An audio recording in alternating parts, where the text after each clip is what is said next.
Opie. I'm the dick. Anthony. I'm an ass. This is the Opie and Anthony Show. Why are you wasting your time with this sleazy trash? People are starting to say funniest radio ever, so don't wreck it.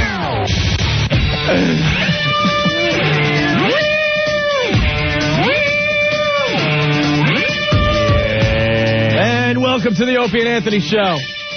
Here's one for Bill O'Reilly. Yeah, see? It had nothing to do with women. See, there's a break that has nothing to do with sex, Mr. O'Reilly. The O'Reilly Factor. Bill O'Reilly. Hi. The O'Reilly Factor. If you're not in the New York area and you want to get a hold of the show today, 866-277-4WOW. It's Ant's in the studio, Jim Norton in the studio. We're ready to rock. We took off yesterday to get a little rest and relaxation. Yeah. I hung out and did nothing. Same here. I watched TV. We picked the worst weekend to have a 3-day weekend. Rained the whole time. Yeah, a little nasty. Oh, well, what are you going to do? Who cares? So we taped an interview with Bill O'Reilly today. Bill O'Reilly, the O'Reilly Factor. Now, your show consists of a lot of sex. Yeah, Bill. People like sex. Like having it, like doing it, like watching it, whatever. We did okay. I was waiting to see springs and steam come out of his head. Boing! I am not human. We did all right. Oh, yeah.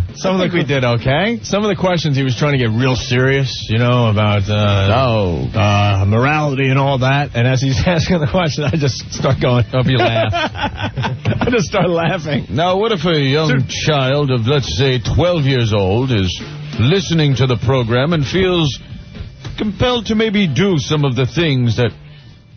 Like, hey, Bill, it ain't our problem. It's not our problem. What is it, the Opie and Anthony Daycare Center? Let me check. Nah. What if kids hear you? Exactly. The children. We'll see what they make out of the interview. They still have the last say because they could edit and stuff. But yeah. Ann had It was pretty much the stopper. Yeah, I bow to you today. It diffused any other question that he was going to ask us in that interview, and I hope he makes sure he includes your little rant on organized religion. Hey, there you go. I mean, but you know, with this show, other forms of entertainment in the same genre kind of get a bad rap because we're influencing, or supposedly we're influencing people to do things. When we have naked women on here, Opie, do you know it influences people out there to rape women and beat them over that? When we say, hey, Norton, stop being a fag, people instantly pick up hammers and start beating homosexuals over the head. All that stuff, it just happens for some reason. I really wish that were true. Oh, my God. No. Jesus, Jim. Awful. It's early. It's 3:10. Help us out here. Yeah. Well, that's what the mainstream media would like to think, I guess. So I just brought up the fact to Bill O'Reilly that nothing's been proven as far as that goes. Entertainment, if it contributes to violence and sexual deviancy or anything like that. But I do know one thing that is proven to make people do things, and that's religion. So if people go to church, they listen to their clergyman. You read your Bible, the Quran, whatever the hell you're into these days, and you strap bombs on yourself and run into restaurants, or you take a rifle and you start shooting up abortion clinics. Because that's what, your interpretation of what the priest told you or what you read in the Bible. You know, but I don't see anybody turning around and saying, oh, my God, we got to stop this religion stuff. Because that's a little hard. That stone's been rolling for a while, you know?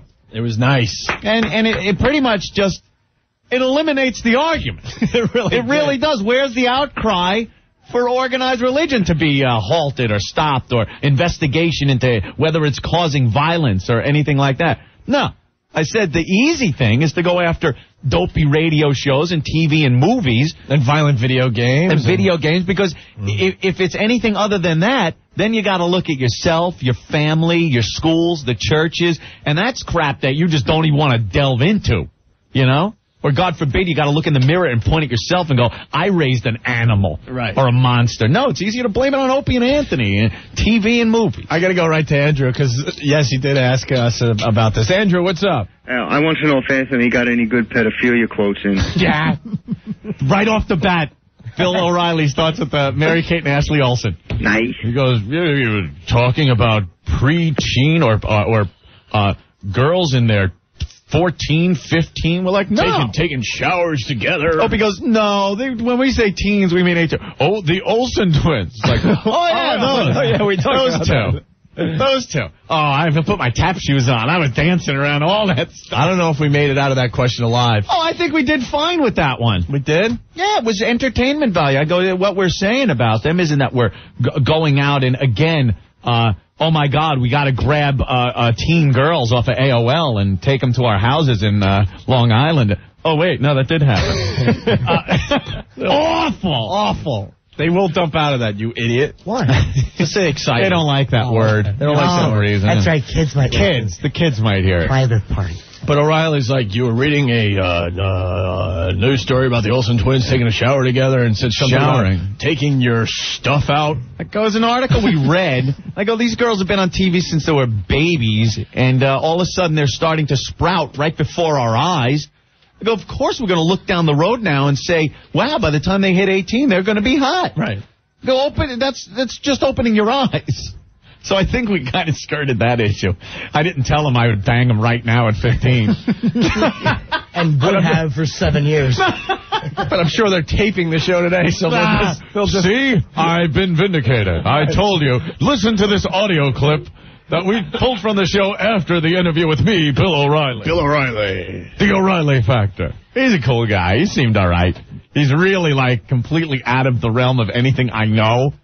Like, he's just all business, broadcaster. I mean, the guy is didn't even crack a smile. No. Because we're laughing and we're trying to have some fun with the damn thing. I tell you what, that guy's going to go far, though. I see him like, the next Larry King.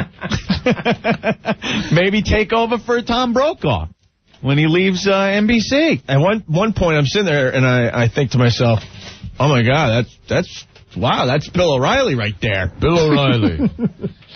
And there's no, he's not in a TV. He's live. And he's talking to us. And we sound stupid. What show did he used to do? I wouldn't recognize him if he teabagged me. Yeah, well, thank God we wouldn't either. Dan from Hoboken, did Psycho Mark put on your mics for Bill O'Reilly? Or did he move on to mixing Crystal Light for Paul Lazon? Hey, you shut up! That's funny, mixing Crystal Light. We walk up to the Fox building, and the first person we see is Psycho Mark outside. I was just taking some time away from my job. I needed some fresh air. How you doing? Now, welcome to my world, he says. Right. He was waiting outside the building. We come walking up. Welcome to Fox. Go Fox yourself. I wasn't waiting for you or anything. I just needed a break. Fox, where you going? So, well, we'll see what happens. It was a no-win situation. I don't even know why we did that. It was all right. I never did one of those type of it was cool news shows like that, where the guy actually it's not just us trying to be goofy, you know? Right. It's Sean, cool. Sean, what's up? This is John. Hey, Anthony did so much tap dancing around that question, he made Bojangles look like a club foot. Yeah. Very nice. You guys suck. Bill O'Reilly. No, the Olsen twins. Oh, no. And then the drug question. Do you talk about drugs on your program? Like, yeah. Talk about drugs, That's what's happening. What do you say about drugs? Bad drugs are good. What do you think was that? I go, we talk about them. I go, it's funny. I said, it's really funny when somebody who's really stoned calls up and we talk to him on the phone. And he's staring at me with this blank look. I go, come on, right, Bill? It's funny. Right. I go, potheads are funny, right? Potheads are funny. And he's just like, no. Just kind of looking, come on, Bill, it's funny. Laugh. That was the only lull in the interview when I was trying to think of an answer. I'm like, I don't know, Bill. Like, what do you say about drugs? Can't we say we don't do, so one thing we say we don't do them anymore, and we talk about how we used to really screw up while we were doing them. Oh, brother. Pretty funny, though, being on that whole I mean, it's opposite ends of the spectrum. You know what I mean? Yeah. He can't understand our world, and we certainly can't understand his. No. But he was cool. We'll see how cool it is after it gets out of the editing room. I don't care. I know we were honest and we answered the questions. Oh, yeah. We weren't hiding anything. And I had fun. I thought it was pretty. And we'll see what happens. Sonny, what's up? Hey, One, what's going on? What's agony? Yeah, I live in Maryland. I'm starting to listen to you. I wanted to know, got a couple things. Did you see Jackass Sunday? We all checked it out in the office before the show. Bravo. Jackass, by the way, canceled. They pretty much pulled themselves. Did they really? Yeah. Yeah, they said they're done. Johnny Knoxville said, that's it. I'm done with this. He's moving on to movies. Yeah, he I'm wants to surprised go he's out on not top. paralyzed by now. Yeah, that's probably why. Well, it looks like in the article we read in the New York papers that it looked like MTV was putting some pressure on Johnny Knoxville and the gang to tone it down, and they just said, you know what, let's just leave on top. Yeah, he also said that they're going to rerun. Hey, hold on. Hold on. Sorry. He said they're going to rerun. MTV's going to rerun the episodes they already have, but he said they're going to cut out some questionable material, and he goes, that means the funny stuff. So it's just going to be well, bravo to those guys for, backing out now instead of, dealing with a watered-down jackass. Hey, guys. Well, yeah. Yeah, I got another thing to say. You know that Chrissy Picks that called you the other day? Yeah. Yeah, I got something to say to her. I want to tell her that I hope she goes out and she commits a crime and they send her to jail and she has to share a cell with a big, fat, mullet-haired dyke with tattoos all over her, and she shoves a toilet brush up her split-faced hair shark and then shoves it in a balloon knob, and it's so big you could park a car in there. You hear me? I know you're listening. I live in Maryland. I love you guys. I'm listening every day. You rock. Thank you, Sonny. It's a little too long to be a bumper sticker, but I like it. MTV's losing their minds, though, because they're toning down the Jackass, or obviously, it's gone now. Yeah, but the reruns will all be toned down. And you know that song, I Get High? Yeah. By Afro Man? Yeah. They refuse to play the video. Well, on the MTV. drugs, Opie. You know how impressionable? Don't you know how impressionable those children are? What if a 12-year-old child that's left unattended is playing with matches and dynamite and starts listening to your show and you say something like light the fuse? Well, Bill? I was calling him Bill, too. I was just like, well, Bill. Bill, like I know the guy. Well, you should have called him. I was like, hey, Bill, Bill. He goes, why with the lesbians and the sex? I'm like, what? No, Bill, come on. I said it. I go, hey, man, guys love lesbians. Yeah. Right, Bill? Bill, you ever hang out with your friends? You're walking down the street, you see a girl, especially in nice weather, wearing the little top and the nice shirt. You don't turn around and go, that's nice. No. He didn't say that, but I saw him thinking it. You're not thinking what our IQ scores are. Right. Yeah. All right. How is your show responsible for world hunger? Well, I don't think it is. I think parents should do parenting. Yeah, that old gag. He didn't like that. He rolled his eyes. I'm like, well, my parents parented me. Would you hold back anything on the air? No, screw it. Who cares? So you would do anything for money and for ratings and dirty money? By the way, my contract's up, and call my agent. I want more money. Like he's doing a public service announcement over there every night. No, he's getting paid nice dime. He mentioned money so many times. At one point, I turned to Anthony. I go, "Oh, the money thing again." The money thing. Now, since what you do is material and it turns into ratings and ratings turns into money, you're whores. He didn't say that either. Money. Dirty, filthy money. I need a new Armani suit. You have no problem taking all that dirty money from the company? How much is in your wallet right now? You boys are now millionaires, aren't you? You sure don't dress like a millionaire. I got my lousy shirt on and my pants. I'm like, I don't know, but I'll show you my checkbook, Bill. Right. I sure ain't a millionaire. Uncle Jed's a millionaire. I ain't no millionaire. Carolyn. Hey, how you guys doing? Or is it Caroline, Brian? Caroline Bryan. Yeah, all right. All right. That's you again. What's up, Caroline? Well, a couple things. First of all, if you go to E-Online and you go to the Fashion Police, they have, different people coming to premieres, and there is a thing about the Olsen twins. There's a picture of them, and the little caption is sort of leaning towards maybe something not too appropriate, especially for, somebody like the E website. Yeah. You might want to check that out. Okay. But the other thing that I wanted to say is that you were talking about, not being daycare center friendly on your show, but everybody seems to be eating the ham on white bread and having little grapes in Ziploc bags there, according to the New York Magazine article. So, all right. Sounds like you got the little snacks going. All right, I know what you're getting at. We'll talk about it after break. How's that? Can you stick around or call us back? Call us back, okay? Okay. All right. She's obviously referring to our latest interview in New York Magazine, Anthony. Oh, boy. It's out on newsstands today, the August 20th edition of New York Magazine. You can get this in every city, by the way, so don't think just because it's New York Magazine you can't get it. Wrong. Yeah, big article on you and I, and we could go over the article next. It's pretty funny. But this guy picked up on a lot of little things. Yeah. He noticed what I was eating while he was interviewing us. I'm surprised the Time interview didn't notice what you were eating since he was enamored with you. So why don't we talk about the New York Magazine interview next? Right. There's some funny things in here. All right. And by the way, the jackass that was on the last one, I think that's what the guy was getting at. If you see it in reruns, it's probably the best jackass they put out yet. Brad Pitt at the beginning being abducted is hysterical. It's Brad Pitt. And they put him on a line or something. It looked like a movie line or something, right? And the van pulls up with Johnny Knoxville and all the other guys in it, and they're going, "Hey, Brad Pitt, Brad Pitt!" So now everyone's looking, going, "Oh my God, it is Brad Pitt." They jump out of the van, grab Brad Pitt, who starts his best Fight Club fighting, trying to get away, and screaming and yelling, "Help me! Help me!" They throw him in the van and speed off, tires squealing. And they got people on the cell phones going, "Yeah.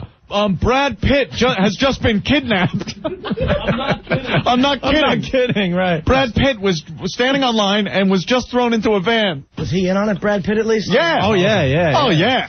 But I'm telling Anthony in the back office, he's crazy to do that bit. Because now, he's going to be walking around L.A. and people are going to go, "Hey, he did it on Jackass. Let's kidnap Brad Pitt. Yeah. Let's bring him back to our place and smoke some doobs with Brad." Don't mention drugs. Oh, yeah. Here's the Olsen twins thing on E. Wow. At first, it's Twin Peaks is the headline. Wow, where does the time go? Mary-Kate and Ashley Olsen look all grown up at the ABC Summer Press Tour All-Star Party with their long, straight locks, sexy silk halters, and hipster slacks. This dynamic duo is going to break some Hollywood hearts before they even hit Sweet 16. See? It's not just me. They're using the word sexy. Sexy. That's wrong, Anthony. Dynamic duo, hoo-hoo. All right. One more call before we take a break. Gary, what's up? Hey, guys, what's up? Hey. You guys see Raw last night with Stephanie McMahon and her breast implants? Holy yes, another thing we got to talk about after the break. Yes, I Oh, did my see God. it. They're humongous. They're huge. It was so funny with the bit that Chris Jericho and The Rock did. I was on the floor. Yeah, we'll get into it next. We're trying to get someone from the WWF on the show today to admit that Stephanie has these huge breast implants. Well, no, after last night, there is no doubt in my mind anymore. Because now they're all starting to make fun of her breast implants on the show. So, all right, Gary, thank you. I'll let you guys roll. Cool. Quick break, Anthony? Yes. If you're not in New York, give us a call, 866-2774-WOW. Yeah, we'll talk about the New York Magazine interview next, okay? Right. I know, we got to talk about Earl getting pulled over and Kimmy from Survivor. That's a lie. Coming in today. Go F yourself. Earl throwing a hissy fit in the office because we were telling the truth. He was lying and he was pissed. Too much to do today. Jay Mohr going to stop in and say hi. Cool, man. So, lots to do today. Opie Anthony. Join O&A at Hooters on 56th between Broadway and 7th Avenue this Thursday after the show. Bring down any one of O&A's recent magazine articles. Rolling Stone, Time, FHM, New York Magazine. And they'll sign it for you. 1027 WNEW. Drive home with O&A. Drive to work with the sports guys. Can you imagine, you 6-year-old, them coming in and say, "Daddy, I want to be whatever." Yeah, fireman. I go set the garage on fire to see if you can put it out. Exactly right. Get the hose. Daddy, I decided I don't want to be a firefighter Explain that anymore. one to your wife. I burned the garage down because Ollie said he wanted to be a fireman. Now we're going to see if he wants to be an insurance claim adjuster. Sports guys Blaine and Craig. Mornings, 1027 WNEW. Hey, Anthony, Hotwire. Hotwire. Do you really have to bid to get great travel deals online? Hotwire can save you a lot of cash if you could be a little flexible with your flight times. That's because Hotwire has hot fares, special negotiated deals that you can't get anywhere else. These Hotwire hot fares are good on airfare, hotel rooms, and rental cars. And it's easy. Hotwire only shows you the best deals. You don't have to bid or give Hotwire your credit card or anything like that to see the rates. Hotwire simply has incredible deals that usually beat other travel sites. See for yourself. Take the Hotwire Travel Challenge. Search for the deal on travel, then log on to Hotwire. See how much more you save. You can save a lot with Hotwire and their Hot Fare. Hey, fares change, so log on to Hotwire to see for yourself. We had talked with these people. It's a great thing. It's not like all the other online travel things. Like we were saying, you don't have to put in your credit card. You don't have to sit there and bid and wait. Hotwire. Opie and Anthony. Yeah, we're back with the O&A show. We got to go right to the phones. Jesus. Let's see what Mike has. Mike, what's up? Hey, what's up, guys? Hey. Hey, Opie, I just wanted to know, did Sandy pack up your lunch today? Pack your lunch. Don't you make $10 million a year? Can you buy your own lunch, you cheap bastard? Thank you, Mike. Are you munching on grapes? All right. He's munching on grapes. He's referring to I haven't been through this article yet. The article's hilarious. He's talking about the New York Magazine article on us that came out today, the August 20th edition of New York Magazine, on newsstands now. Rich, what's up? Hey, how you doing, guys? Hey. Yeah, I got a question for Anthony. Where'd you, find a fountain? You used for something. I mean, the Time article said you were 39, and this article says you're 38. Yeah, I know. I keep losing years. And another thing, how do you like to be compared to a vibrator? I haven't gotten to that point yet. That part's funny, too. God damn. Thank you, Rich. All right, guys. All right, we should go through this article, man. There's a lot of great little things in here. Man, every article that comes out on us, yeah, they just have a completely different spin of what the show's about. One of these days, one of these guys will get it perfectly. You know? Oh, geez, I vibrate. Okay. Yeah, they say you seems twitch to and stuff. vibrate when he's not doing anything. Oh, God, yeah, okay.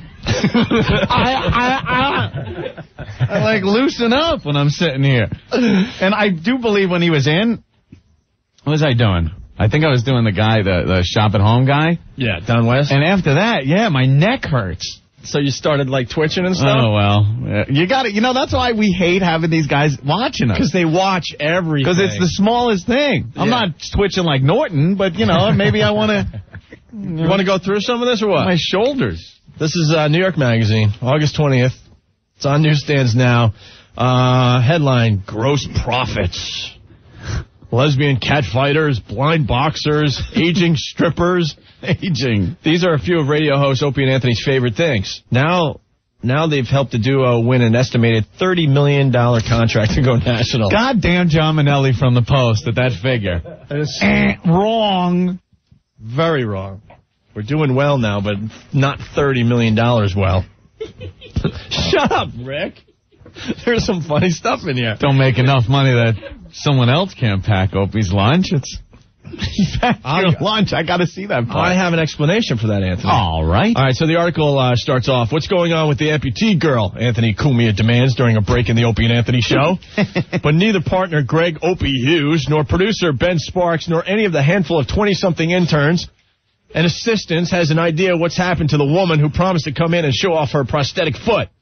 The last time I spoke to her, she was leaving work, offers a producer the guys call Stinky. Stinky. Stinky rules. Yes. Stinky, you're now. Yeah, producer Stinky. Thank you very much. Stinky, producer of the Opie and Anthony show. Yin Yang Party. That's too funny. Cumia sips a bottle of Budweiser and shakes his head wearily. Must have been a Bud spot. As he and Hughes face each other across the width of a peninsula-shaped console of switches and dials, at the end of which someone's carved, I love Anthony. Producers run in and out of the cramped studio waving notes in front of their faces. There's a half hour left on today's show. They've already played bingo with callers' bra sizes, and one of the contestants for the planned blind boxing bout has canceled. Damn it.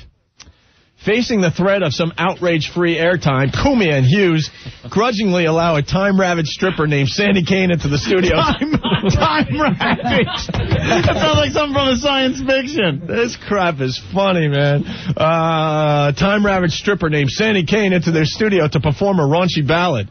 Hey, what the heck is that? I was looking for this.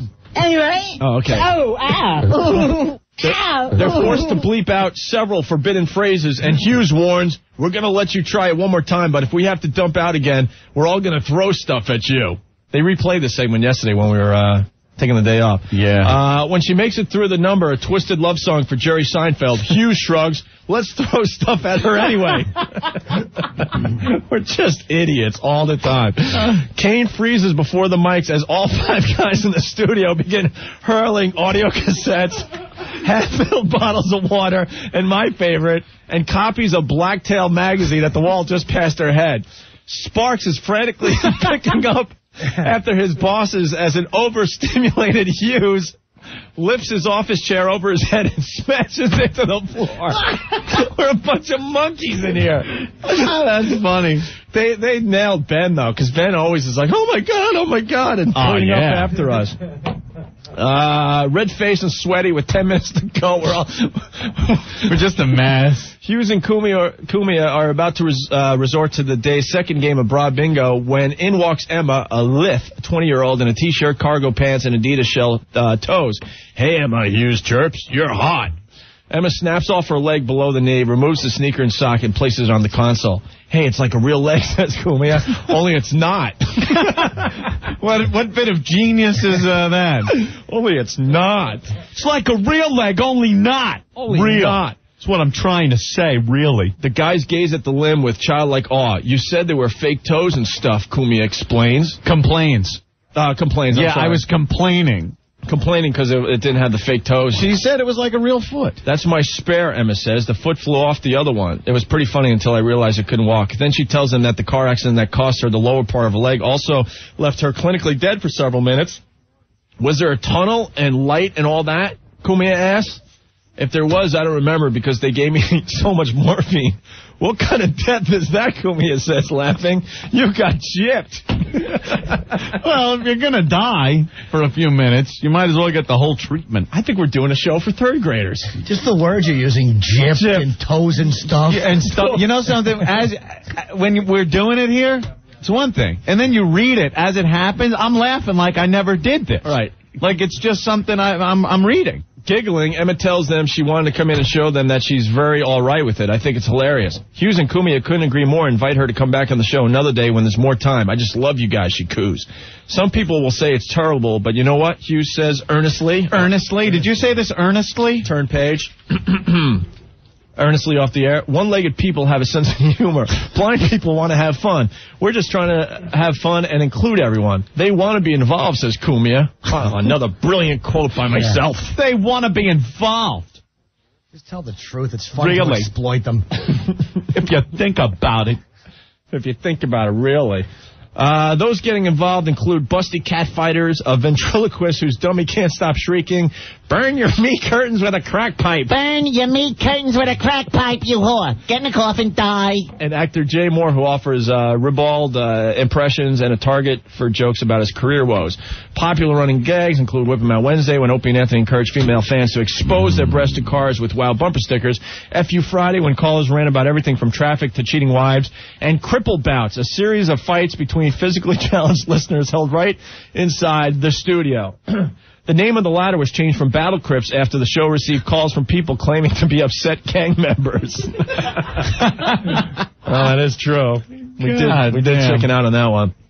In between stunts, they ponder possible double entendres in Judas Priest lyrics now that former frontman Rob Halford has come out as gay, and howl at a recording of Chris Burke, the actor with Down syndrome, who played Corky in Life Goes On, singing a Beatles song. If it makes people uneasy to hear someone with Down syndrome sing, it makes them laugh when others are willing to join in. Hughes and Cumia call it cringe radio. There you go. Cringe radio.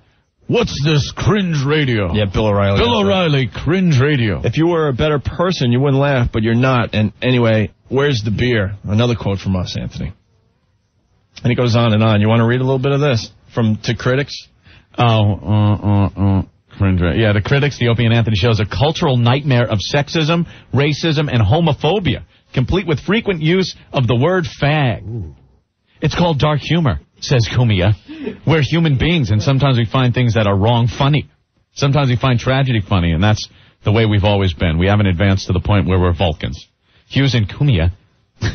Word fag is used. Ooh. Fag. Ooh. Are used to explaining it themselves since they've had a lot of laughter on the show. Since a lot of the laughter on the show is thick with meanness that can surface when working-class white guys fed up with political correctness get together to blow off steam. Though Cumia says it's not done out of hatred. See, that's wrong. It is. It is. It's done out of hatred. Their free-for-all rap sessions invite callers to indulge their basest, nastiest impulses. After playing a taped FU call on the air, Hughes decides the caller's rant, which compares summer school students to monkeys climbing around on buses, crosses the line and orders a producer to tone it down for future use. Really?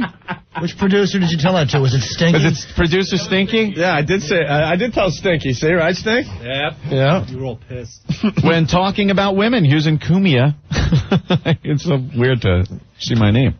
I often warn their audience to be cool, as though they're afraid listeners might cross the line from inappropriate laughing into inappropriate touching. When did you give the be cool warning? In 1974? Yo, man, be cool. Yo, be cool. To Cumia, it's just regular guys hanging out. And indeed, much of the show is spent reacting to wisecracks that come in by phone, fax, and internet messages that flash on flat panel monitors hanging from the studio ceiling. Ceiling? The lesbians and all that, he says, are what we like to call the attention getters. That's an attention getter. He doesn't explain this next little thing. He goes, if there's an adult on the show, it's Hughes. At 36, the younger of the two, but doesn't explain why he says that. Cumia, 38, dominates blocks of the program with manic celebrity impressions, Mike Tyson, Regis, Captain Quinn from Jaws, as Hughes works to control panels and feeds him ideas. In performance mode, this is funny, Cumia constantly flicks his head around like he's searching for some invisible object. His wiry body even seems to vibrate when he's not doing anything at all. When he's not cackling, Hughes, who still resembles the Ron Howard character from whom he got his nickname, has two expressions, thoughtful and weary. Thoughtful and weary. Thoughtful and weary. What the F? Two expressions. Thoughtful and weary. And then it goes on and on. I don't know if we should read the whole thing. Yeah, because now it's business end of it. Yeah, we really want to hear quotes from people from inside radio and... just talking about syndication deal, blah, blah, blah. Some Howard stuff, blah, blah, blah. Cumia and Hughes are average guys who make a point of volunteering just how average they are. That is so not true. Yeah, I know. You know, a lot of people think it's very calculated. Like when we sit there and go, I don't know, we just drive into work and we come here, we have fun, and we go home. Wow, they're brilliant the way they hide what they're really doing. What they're really doing is hanging out, driving home. No, I take the train and Aunt drives. Yeah. And it was a nightmare today. What else? The girlfriend stuff. Oh, the girlfriend stuff? Here we go. Both have serious girlfriends. Hughes for 8 years, Cumia for 2, neither of whom works. We have a very normal relationship, says Hughes. She spends my money. She has a great life. Works out. Makes me dinner. That's my girlfriend's life. Jesus Christ. That's awful. Kitchen in the bedroom, Florida. Don't say it, James. Co-hosting a daily frat party can, Hughes admits, create the occasional rift in a relationship. She gets bothered sometimes when the chicks are in the studio, but that's an important part of doing a radio show that guys want to check out. Cumia adds that his girlfriend loves the show. She finds me funny. There you go. That said, neither Hughes nor Cumia lets his girlfriend be interviewed. We keep him naked and gagged in a closet out on Long Island. Where's the part about my stupid lunch? Where's your sandwich? Right on the next paragraph. The next paragraph? Oh, both grew up among the strip malls and 7-Elevens of Long Island. Mm-hmm. My mom was pretty strict when I was growing up, so I never really got a chance to experiment as a teenager, says Hughes, munching on a ham on white sandwich his girlfriend packed him. There's also a Ziploc bag full of grapes. Wow, he's eating lunch. Come on. Ham on white? No! How many... Because I'm getting killed. I mean, I'm getting killed because of this line in this interview. How many times do I bring lunch in a week? Once, maybe. Spends my money. She has a great life. Works out, makes me dinner, and puts my sandwiches in a bag for lunch. With a little Ziploc bag full of grapes. Then it goes into the history of my stupid college career and this and that, and then what you did. What else do we want to hit on this? You talk about how you could go back to construction if I fell on my ass. Yeah. And then it's about the road show, a lot of that stuff. All right, you can read that. This also bugs me. We haven't advanced to the point where we're Vulcans. Could you have had a bigger understatement? You're not even primates. You know what? Some people think where we've advanced to this point where off-color humor isn't funny anymore. They're so high and mighty that they think, you know, we've passed that point. We're so far beyond that. And I say no. I say no. I say no. Doug from Springfield, what's up? What's up, guys? Opie Poo, what color pants did your girlfriend dress you that day? Did she put some nice chocolate chip cookies and oatmeal cookies? Just great because they're healthy. Did she make you some Nestle Quick or strawberry milk? Oh, I didn't think it was going to be my turn today. Take it easy, guys. I don't want to deal with this today. Do you like another grape? No, thanks. I don't want to get fat. I've had 4 grapes. 5 is overdue. Tom, what's up? Hey, Opie, man, were any Twinkies in a little container of milk, you faggot? Milky. Did I say this on stage at the Stone Pony? Are you ready for some debauchery and drunken stupidity? Cumia asks to a volley of affirming howls from a crowd of several thousand fans at the Stone Pony in Asbury Park, New Jersey. Yeah. Mm-hmm. Okay. And it talks about us setting up the lesbian pool. Raisins, anyone?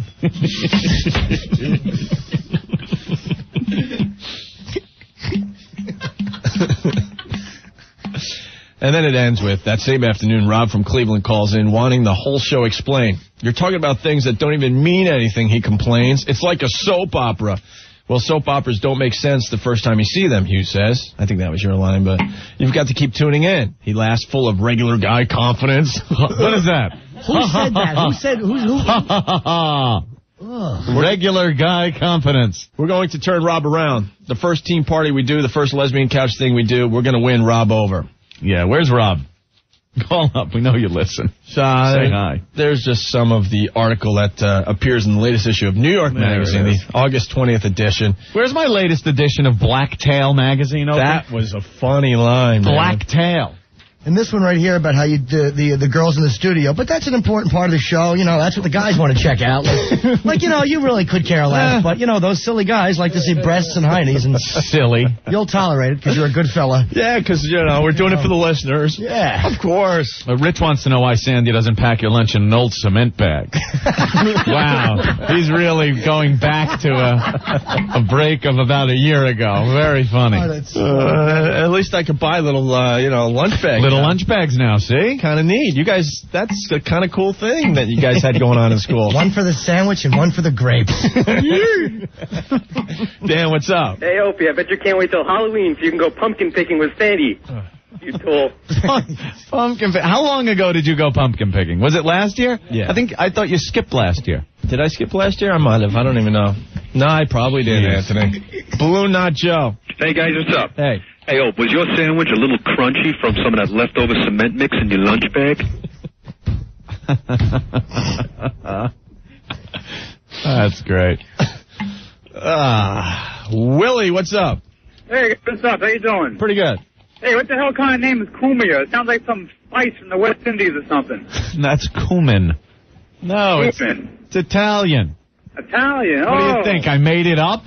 I thought so, maybe. I don't know if you guys want your real names out there. They've been all over in the paper and stuff. Don't matter. Oh, I haven't seen it yet. These guys like to think they know something about you that no one else does. So we're going to do the whole article talking about them using their last name. Right. Yeah, like the girlfriends and everything. You guys got a great show. You take care of yourself. Know who suffers? The rest of the Hugheses on Long Island are like, oh, God. Well, they didn't mention the whole thing that sometimes that, on a Friday, if it's been a good week, she'll pack you a little pixie stick for dessert. A pixie stick. Thank God. Or a crispy red apple. Opie, is that thoughtful or weary, what I'm looking at right now? Healthy. Is it thoughtful or weary as you pluck another grape from your Ziploc bag? If this goes on a little longer, it's going to be weary. Sometimes he even throws one up and catches it with his Tony, what's up? And laughs with regular guy confidence. Because I'm a regular guy that takes the train in every day. And I do it for the listeners, goddammit. Tony. Hey, guys, how you doing? Hey, man. Hey, listen, does your girlfriend also wrap up your soda in tinfoil? Keeps it cold. But also, do you smuggle those grapes into the studio, thus making you a grape smuggler? Thank you, Tony. Take care, guys. You suck. All right. Look who's on the phone. Sandy. Hi. Hey. I just was in the car and I heard them, ripping on you. It's the sandwich maker, Sandy. It's me. Who makes me dinner every night. I know. The article makes me look like Susie Homemaker. Works out, makes him dinner. And spends my money. And spends his money. Which is partly what I do, but that's not all I do. No. Right. Luckily... You're working on the cure for AIDS. We have sex every once in a while, sweets. Yeah, that's like something you should throw in there. I know, right? Luckily, they didn't notice everything else you had that day. That was the day you had a full lunch. Yeah. You had your fruit cup and your... I didn't have a fruit cup. Yes, you did. That was... Sandy, do you cut the crusts off? Or cut the sandwich into a heart shape? Leave a little note, I love you. Sam, cut it in quarters. What? We haven't really been able to talk about this at home. Yeah? Because it's kind of embarrassing. Yeah. Did you really catch me the other night? Yes, I did. Oh, my God. Oh, he talked about it already? No. You caught him. I did catch you, and I had to close my eyes because... Wait a minute. He was using one of the couch cushion pillows to cover himself, but I could see what was going on. Could you please get some... Couch. Sandy, get some folding chairs so when I come over I have something to sit on, because I'm not sitting on that couch. The way our couches are set up, I was on the other couch, so I was looking towards him and towards the television. Wait, I don't get this. You're in the same room. Yeah. And Opie's across from you on the couch. Oh, you're asleep again. I woke up. Now, I remember when this happened previously. You were doing something. Sandy wasn't even in the room. You were sitting on the couch. He's watching a porno. Yeah, and I come in and he throws on NASCAR. You came in and he shut it off real quick, but he didn't have the right channel on. Yeah, he put on NASCAR, which he never watched. No, it was just that I pushed stop on the porno and the channel that popped up was NASCAR. It was NASCAR, and Sandy knows Opie would never watch NASCAR, so she knew something was up. But this time, you're asleep. Yeah. Across from him on the couch. We rented Rush Hour, Anthony. Rush Hour. So I felt... Wait a minute. What's in Rush Hour that would get you so randy? Particularly sexy kick that's thrown. No, I was bored with the movie. You were bored with the movie, so you figured you'd just crank one. Yeah. Like a goddamn monkey. So you're sitting there, and what happened? Sandy just opened her eyes? Well, because he couldn't see me because his back was to me. Because our couches are at a 90-degree angle. Oh, so you're laying on your side, and you're facing... No, I'm talking to Opie. He's laying on his side. You're facing the back. Her head's I'll show you. Here's the he's on his back. Here's the TV over here. I'm laying down like this. Yeah. And her head's over here on the other couch. Oh, I got you. Okay. And so you're on your back. He's on his back. So I take a look behind me. I'm like, hey, she's asleep. Where were you going to put it? What do you mean? What did you have? Did you have a Ziploc baggie on it? The empty bag from his grapes. Oh, it's all gooey. What were you going to do with it? Just let it fly? Shoot some web. And then oh, my God. So put it this way. I wake up, I open my eyes, and I see his hand going. I just closed my eyes to pretend I was still sleeping. You wake up and his hand is gone. Holy Jesus.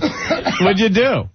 Me? Yeah. She got scared. I closed my eyes, and I just, closed my eyes pretending I was sleeping. And I would, open them to check, and he was still doing it. And then I said, forget it, I'll just close my eyes and just go back to sleep. What a dysfunctional relationship this is. Was he making any noises? No. Oh, no. You didn't hear anything? No, I got embarrassed because obviously you didn't expect me to see, and I opened my eyes, so I had to pretend like I didn't see what was going on. Oh, my God! But I mentioned it to him the other day. I said, I forgot what we were talking about. I'm like, well, I saw you playing around the other night. Playing around like he's with Legos. So funny. You saw that? And then we dropped it. So it's good. Yes, we never got back to it. So it's good we bring it up for 12 cities. Good. Yeah. So what? I don't understand. Wouldn't that normally set something off where you'd be having sex in a matter of minutes? Yeah. I would think. Yeah, I guess, but it was just one of those. It scared Sandy, though. It was, well, because I woke up and that's all I saw. Well, you just saw like I saw the hand going. I thought you just saw the pillow moving. No, because he had the pillow on a slant. He was banging a pillow. No, I wasn't. He was not. No, he was Shut not. up, Rick. Stick to the facts. Oh, I can't say that? No. Was there a block of melted cheese on the couch? The pillow was strategically set to my side so she couldn't see what was going on. Exactly. Strategically, yeah, it worked really well. But I could see the hand going. The hand. Oh, you are the greatest. The hand is going. She closes her eyes and he covers with a pillow. It's just so great. Oh, man. I'm just eating grapes. Man, I looked back a couple times. I did not see you wake up. I'll make your sandwich, but I see I won't have to use any mayonnaise. Supplying that yourself, are you? All right. Well, thanks, Sam. Oh, you're welcome. Well, you brought that one up. I wasn't going to mention that. Wow. I figured if I'm in the barrel, I might as well go the whole distance. Yeah. Now they've got something else to rip you on besides your little sandwich. What? Oh, that? Yeah. Okay. Thanks, Sam. All right. Well, have a good day. Cranking it. Bye. Bye. That's so great she called with that. That's the third time, too. Third time. Oh, yeah. Third time. She just keeps catching you, huh? I think he wants to get caught. Yeah, now it's sounding like one of those things where, all right, he kind of wants to get caught now. To cry for help. Yeah. Yeah, just whatever. All right. Do we have to announce that? Yeah. Black girl in the wild van at Kmart, 300 Baychester Avenue in the Bronx for a Lipton sticker stop. Lipton sticker stop. He's giving out WOW stickers, right? Yeah. Well, it's sponsored by Lipton. Sponsored by Lipton. We got it. Van arrives at 4, and we got a lot of things to ask Earl. Also, quickly, we were talking about Asbury Park and the road show. Our friend Dickie Betts back in the news, real quick.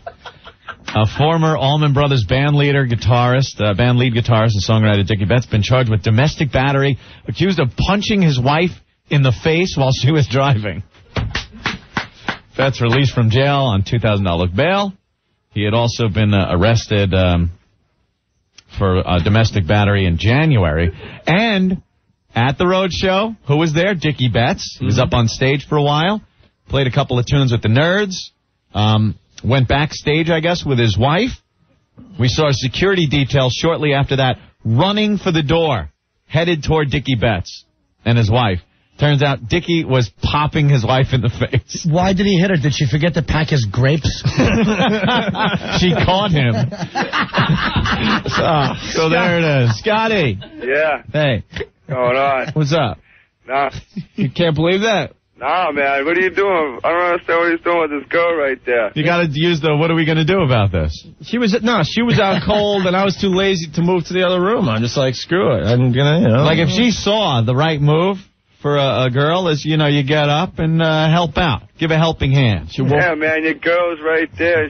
That's some embarrassing stuff right there. She woke up out of a sound sleep to see that, so she wasn't really prepared for what she was going to say. Good thing it wasn't a load right in the eye. Easy. Dan from Hoboken's checking in. He goes, wow, Sandy took the time out of her busy workout and cooking schedule to call the show. Hey, Lewis. Dude, you guys kill me, man. Yeah. It's amazing that you have the success that you have. I mean, Opie's whacking it like a whack-a-mole. Anthony's shaking like a crack junkie. And Sandy's sitting in bed over there like the house is being robbed with her eyes closed, hoping that he don't catch her. All right, Lewis. Thank you. Talk to you later. Bye. All right, we have to take a break. Yeah, please. Woo! Take a break. God, that Lewis just gets me laughing so hard with his comedy that I need a breather now with commercials. One of the interns bring us some Dannon yogurt. I didn't take his calls. Shut up, man. Douchebag. Hey, what's up, guys? What up? Opie, I thought you liked the Mets, not the Yankees. Hey, Opie. Get at the Yankees. Did you get tired after your lunch and take a little napski? A napski. Lay a little mat down in the studio. All right. The abuse is just over the top. Well, what did you expect? Anyway, so New York Magazine, Anthony, the August 20th edition. We're in that.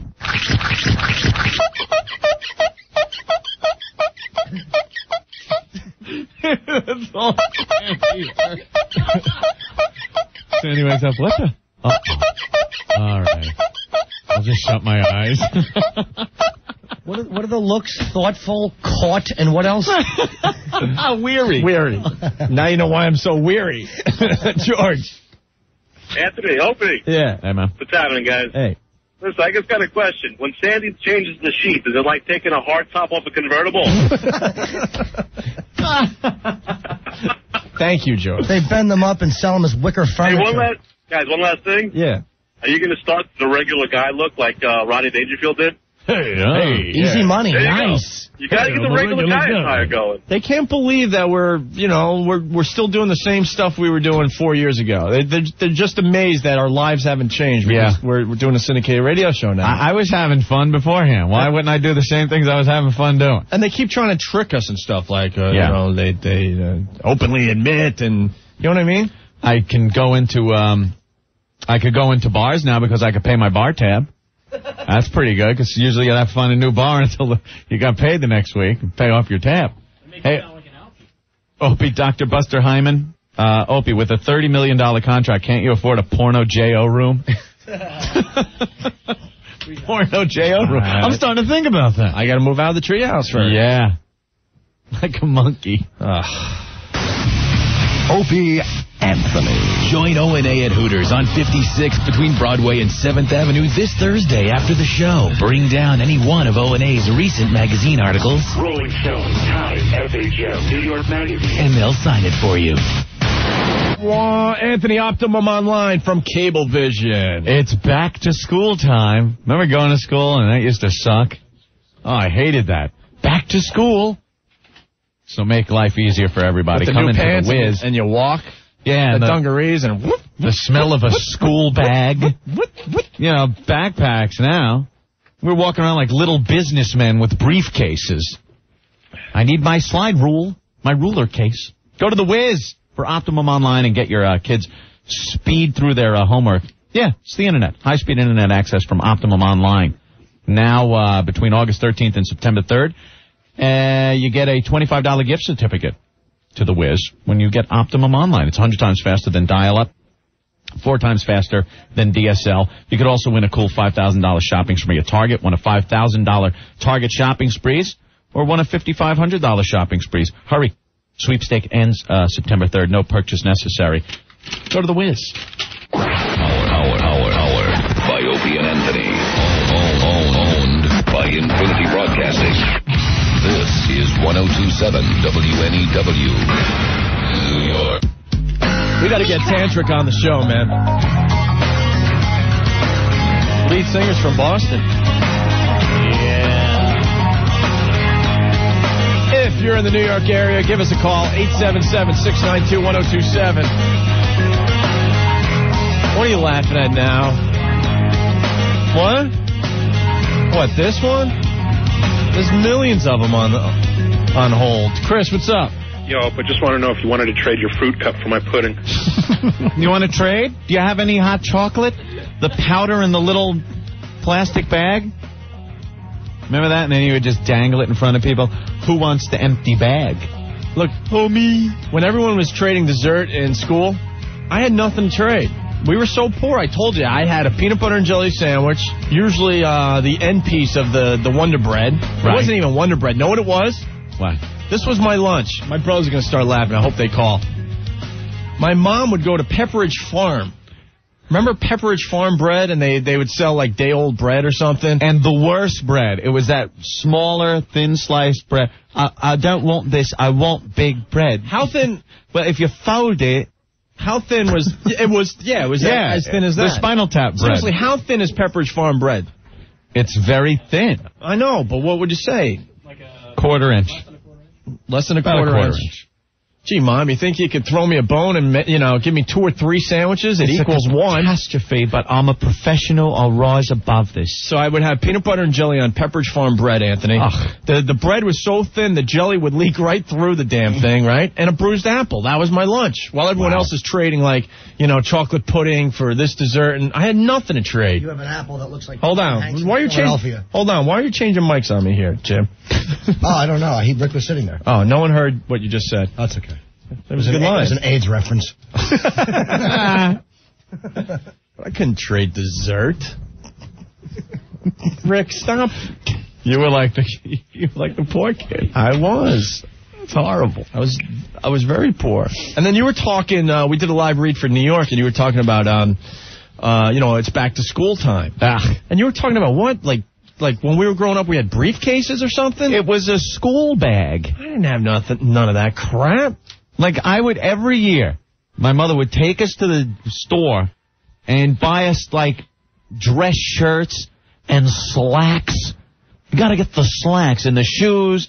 And then we'd have these, me and my brother, like the friggin' Bobbsey twins, we'd have these school bag. It was a briefcase. You got like a bag that you had a little combination lock. I don't want anyone to go to my important IBM secret files. You were rich growing up. I had none of that. No, it was not rich. I had, we got 1 pair of corduroys. We got our 1 pair of sneakers that had to last the entire year. Whoa. That's rough. And 1 haircut. 1 haircut. 1 haircut the whole year? I got 1 haircut a year. So I went from, no joke either, because my mom would get us all to the barbershop. Just take it right down. Right down, not even a crew cut, just all the way off. And then by the time we needed another haircut, the end of the school year, it was down to my shoulders.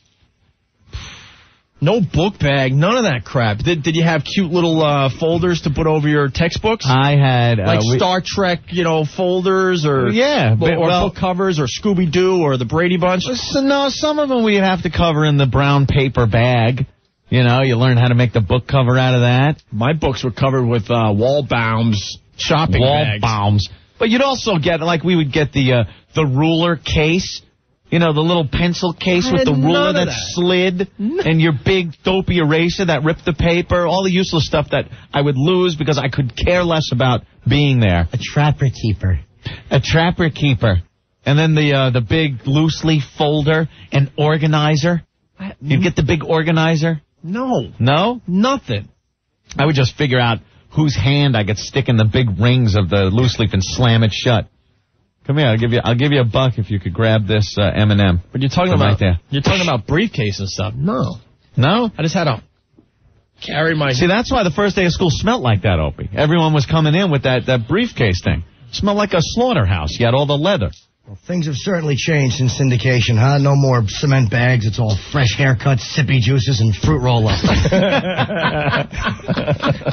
Courtesy of Sandy. Hey, and while we're on the subject of school... Yeah. Tell everyone what would happen to you on the school bus. We haven't brought this up in about a year. Oh, yeah. Well, that was a while ago. And you know something? I don't even care about this because I've gotten sympathy. I've gotten some people that have called up and said this happened too. Hell, I just admitted something 20 minutes ago, so. This was anywhere between, I would say, 4th grade all the way up to maybe 7th grade. I'd get on the school bus to go to school. I'd sit down, and as the bus starts going, I would get wood. I'd get wood. It didn't matter. It wasn't anyone on the bus. It wasn't anything I was doing. For some reason, I would sit on the bus. It wasn't the vibration of the bus. I don't know what it was. Was it the football captain you were sitting next to? That must have been it. It had nothing to do with anything. I didn't know what it was. And I would just sit there. I'd have to put my books in my lap and sit there. But you give an occasional push. Wait, but how old were you?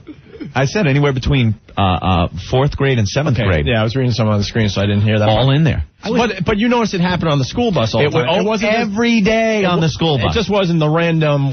No, I get you get your morning wood, which would be right when you wake up. You are an ass. Oh, geez, I don't want to get the AIDS, fellas. Yeah. I would, I'd get the morning wood, and then that would go away. Well, you got the random wood all day long. The random wood can just come out of nowhere, especially at that age. But I would get on the bus, I'd sit down, and it would just happen. It looks like you're just supposed to roll it over your wiener. I had the same thing happen on a school bus when I was driving. Yeah, if the driver gets it, that's a little different. Random wood. It would just be wood every day. I expected it. It's like, all right, weird. Here it is. I got the out of nowhere wood while I was a caddy. Yeah. Oh. And ladies, you don't understand what that's like. When you just get the wood out of nowhere, you can't just leave it there. Sometimes you gotta push on it. Yeah. You gotta go like, and give it that, or Red just rocket. grab it and squeeze. You just gotta go, you're not doing anything with it, but you you gotta push it against something. You gotta kind of bend it into. You gotta do something with it. You gotta give it the grip and just. I was a caddy at the Huntington Crescent Club, and just like Caddyshack, what's his name, caddying for that old couple. That's a peach, hon. Right. I would have to caddy for people like that all the time, and sometimes I would get the random wood caddying for them. Oh. It's like, why is it happening now?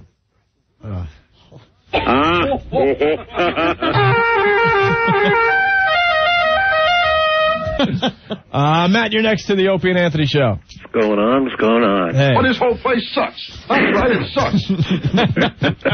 Opie, when you were in the grammar school cafeteria, you had less trade bait than the frickin' Rangers. Oh, ouch. Oh, that'll leave a bruise like my apple today. No trade bait. Neater. Nice, Matt. So, I don't know. Here's a guy that's admitting he got the school bus wood, too. Paul, what's up? Hey, guys, what's going on? Hey. What's up? And I'm totally with you. I used to get wood on the school bus. No idea why. It would just happen. Yeah, and I don't know if it was the vibration. Certainly there wasn't any hot chicks on my bus. It's crazy. It would just happen, and then you'd have to hope it would go away before you had to get off the bus, because you can't hold your books in front of you like that. No, you'd have to hold them to the side and kind of walk sideways. And you get off the bus with that. Horrible. Just humiliation. All right. If you were Opie, you'd just start spanking it right in the seat. He doesn't seem to care who's watching. Or just stick it into the bruised part of the apple. Red rocket, red rocket, red rocket, red rocket, red rocket, red rocket. Whatever works, man. Brian, what's up? Hey, how are you guys forgetting about the always reliable whip it up under your belt? That's what I mean. You adjust it around and stuff. Yeah, you got to flip it up, man. It goes away once you flip it up after a few minutes. You got to be packing a certain amount to do that, though. When you're in fourth grade, it doesn't reach the belt. Yeah, right. That's it, Brian? That's all. Okay, I thought you had something else to say. He said something about the losers with the 4-color pen. Remember the pen with the 4 different clicks on it? Mm-hmm. And the all-important green ink for your elementary school needs. See, I was jealous of those people. You were jealous of that? Yeah, I had I understand the blue and the black ink, but then the red and the green ink. What are you doing with a red and green ink in elementary school? I had a pen from Hilton. Oh, really? Or the Hyatt. You'd have to hit it with the lighter every so often on the tip to get it working again. Without a doubt. That was me. You poor bastard. Just had a lot of kids in my family. What can I tell you? All right. Stephanie McMahon will be calling this fine radio show today. Yes. She's finally going to confront the breast issue. The lovely Stephanie McMahon Helmsley. Her boobs, quite frankly, scare me. Are they frightening now? They are huge. Yeah. Nice. They're huge, and I don't even know if they're huge in a good way. See, they're working it into the storyline now. I give her a lot of credit because they were just making breast joke after breast joke last night on Raw, and Jericho just got to give him props. He was hilarious. Well, there's an operation there, the WWF, that looks and sees what people are talking about wrestling, and then reacts to it and works with it. They knew everybody was talking about, does Stephanie have implants now? Right. It's the big story going around. Jericho they hop right on it. Jericho had before and after pictures. He did. Oh, it was funny stuff last night. I got to give him credit, man. Jose. How you doing? Hey. Since I'm the first one to find out about it, can I go over there when she goes to your show? No, she's just going to call in, I think. Oh, man. You should stop on the show. She's much too busy to take the ride from Stanford today. Oh, okay. All right. Talk to you soon. Well, I hear they have to spend a lot of time massaging them so they don't get hard. Perhaps that's what it is. Oh, the breast implants. Still swollen. Yeah, they're swollen maybe. You got to massage them a lot and rub all kinds of lotions into them. See, I don't know. What, you don't think? I'm getting away from the whole breast implant thing, man. There was a time in my life I was kind of into, not into when they take their clothes off, but just like when they have their clothes on, it gives them a nice shape. Yeah. I don't know, man. Stephanie McMahon, she has so much breast meat that they really had to put a huge implant in there to kind of, prop them all up. You think so? Let's ask her if she packed Triple H sandwiches and grapes. Daddy, I'm getting implants. Yeah. Whatever it takes, Stephanie. I love it. An implant match. Take your bra off, Stephanie, and take it off now. There's got to be a picture of her boob job on the internet. Yeah. From last night especially. See, everyone is saying they're way too big. Sully. What's up? Hey. At first they look low, like they were wrapped, like they had just gotten done. Yeah. But now it's like 4 weeks later, so they got to be, this is the finished product, and they look huge. They're huge. And too low. Well, there's a lot of weight up there now. And she's tiny. Yeah. She's a beautiful lady. They should have gave them to the other chick from ECW or whatever. We've had her in the studio a bunch of times. She's beautiful. I want to ask her why she finally decided to do it, because she told us on this show, I wish we could find the tape before she calls, where she said she would never get it done because she wants to breast feed someday. Wow. All right, so ready. Red Rocket. Red Rocket, Red Rocket. Getting back to that for a second, the whole getting wood on the bus. Yeah. Another thing, Stu on 7 reminded me, because he's talking about dancing. Stu. Yes, hey, boys. What's up, man? I'm actually a good friend of Stockbroker Dave's. Anyway. Tell him we said hey. Tell him you said hello? Yeah, without a doubt. I remember being 13 and going to a bar mitzvah, or 16 at a sweet 16, and you dance in a slow dance with a girl. Yep. Didn't even have to be a slow dance, even a fast dance, and you're sporting the wood. Yeah. And the dance is over. Now you got to walk back to your seat, and you got this big protrusion sticking out of your tight pants that you got on. And you couldn't even adjust it. You couldn't adjust it while you were doing anything. I remember this because gym class, you do square dancing. They open up the ominous accordion doors between the guys and girls side of the gym, and it's just like free meat. And you were young. I'm not even talking 13. I'm talking when I was maybe like 10 years old. Wait, can I slow you down, though, about the square dance thing? And then they would have the girls lined up, and then the guys lined up, and you'd start counting, going, okay, who am I going to get? Who am I going to get? 1, 2, 3, 4. Am I going to get Michelle Antorino this time? And then you see the girls adjusting. Like, oh, man, I'm the freak. No one wants You're throwing me off here. I don't want the retarded girl that wet herself last year. Well, but all of a sudden I gotta be the one that does the square dancing with the girl in the wheelchair. Oh. Happened. Everyone get ready. Today we're doing square dancing. All of a sudden you'd hear the doors would start opening, those big hanger doors, and you're like, oh my God, we're doing square dancing. Yeah. And like they said, they line up, but the second, especially at like 10 or 11, like that, maybe even 12, when you just like grab the girl's hands, and like because of your square dancing, you gotta like touch each other, arms maybe or something like that. It was like, that's sex. That's sex at that age. Without a doubt, that's sex at that age. It was great, and you'd get like you get a stiffy going. Yeah. And now you couldn't dare put your hand down there to adjust, because then you're the kid that was touching himself during square dancing. So you just had to like kind of do it with your leg. You do the little over thing with your leg. Get back there. Back in position. But that was like sex back then. Remember that? You get that, your hands would get all like sweaty and stuff. Clammy. Yeah. Sex for me in grammar school was the rope. The rope. Climbing the rope. You would actually get wood on the rope. Wood. And you didn't. Did you finish? Oh, yeah. On the rope? Oh, yeah. Oh, God. Oh, yeah. That is really Sad. Horrible desperation. I made love to a rope. No, I was young, though. 3rd, 4th grade. And that's the first time I went, whoa, wow, look at this. So you were climbing up the rope. Had no clue that's, there was something else going on with my junk. So you just kept going? Well, I kept going up to the top and went, wow. And then the slide down was the slide down what did it? The finishing move. And then I had to run to the locker room. Like, awful. That was a great day, though. Great day. But that's an awful friction. I mean, do you wear an oven mitt when you whack your bag? I know. But that's when I discovered that there's something else going on down there. Well, yeah. I knew it when I was in the woods with a girl named Julie, and there were sticker bushes, and I liked her hiney. I was in, 2nd grade. Yeah. And I was trying to kiss her hiney, and I'm like, well, you can sit on my lap or you can sit in the sticker bushes. And she sat in the sticker bushes. That's why I have no self-esteem. Sticker bushes. That is funny, because back then, that looking at a girl's ass like that was the thing. I would go, I swear to God, I remember this when I was, probably not even 7 yet.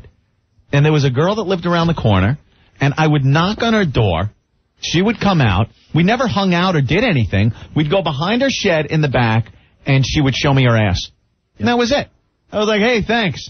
Yeah, I'll leave some cash on the night table for you. Well, let's be honest. I'm gone. Let's be honest, though. When was the last time you saw an ass that good since? I know. Now you have to lie. Your mom's sick. Get in the car. It was so easy back then. That's horrible. Scott, what's up? What's the deal, yo? Hey, man. Oh, hey, how's it going, man? Hey, yo, I gotta tell you, what's going on with these these implant things, man? Why is it that every porno flick I get, the chicks got implants? Got to get the older ones, dude. And it's like they fall apart. You can drive a damn car in between them. Yeah, there's some real it's like they don't discount. have no cleavage. Like he said, once they take their clothes off, I'm through with the movie, yo. I can watch it when they got their clothes on. They look pretty good because they're nice and sitting up under the shirt. We've had a lot of... As soon as they take the damn shirt off... Does any chick think it looks hot when they're getting on all fours with the implants and you see the ripples? The stretch? Yeah, the ripples on the side. They're the ripples from the bed. Oh, my God. I'm like, is that the skin stretcher? What's up with that? Scott, I can't tell you how many times we've been disappointed. A girl will come in to do whatever, and she's got a sweater on or something, and she got the big boobs, and, I mean, I look at Ann, he looks at me like, all right, I can't wait to see this. And hold on, and they take it off, and you're completely disappointed. They're like two softballs just sticking straight out. Yo, nice. and then the nipples got these big old cuts around them. Yeah, that's another thing. That's when you go to a bad doctor. You can get some. Or they got the gash underneath that looks like a coin slot. Yeah. Got the Marty Feldman nips. Yeah. the Jack Elam. Listen. Is that the other guy? That other thing you're talking about? Yeah. You know, visiting with your little neighbor's friend when there was a little girl named Jennifer when I was a kid. I must have been like 8, 9 years old. Yeah. We used to ride our bikes together. We used to go in the shed, and she would pull down her pants and show me the thing, you know what I'm saying? The coochie. In the shed. Yeah. And then we would go in the house, and we had this thing where we would get potato chips and put ketchup on them. Nice. You know, and it was the best, man. It used to be the shed, now it's just AOL chat rooms. But the only thing, she was kind of fat, you know what I'm saying? All right, Scott, we got to cut you off. Thank you. All right, yo, take care, man. You're the best. All right, thank you, Scott. Let's go to John. We got to take a break. We're trying to catch up a little bit. Nips. John. What's up, guys? Hey. Listen, supposedly the story with her implants is this. Stephanie McMahon, go ahead. Yeah, right after Armageddon last year, Triple H got hurt for about 3-4 weeks. He was off TV. Yeah. She was thinking about getting the implants. They did it then just so they wouldn't have to explain, like, where's Stephanie? Why isn't she with Triple H right now? Triple H got hurt, had to take about 3-4 weeks off.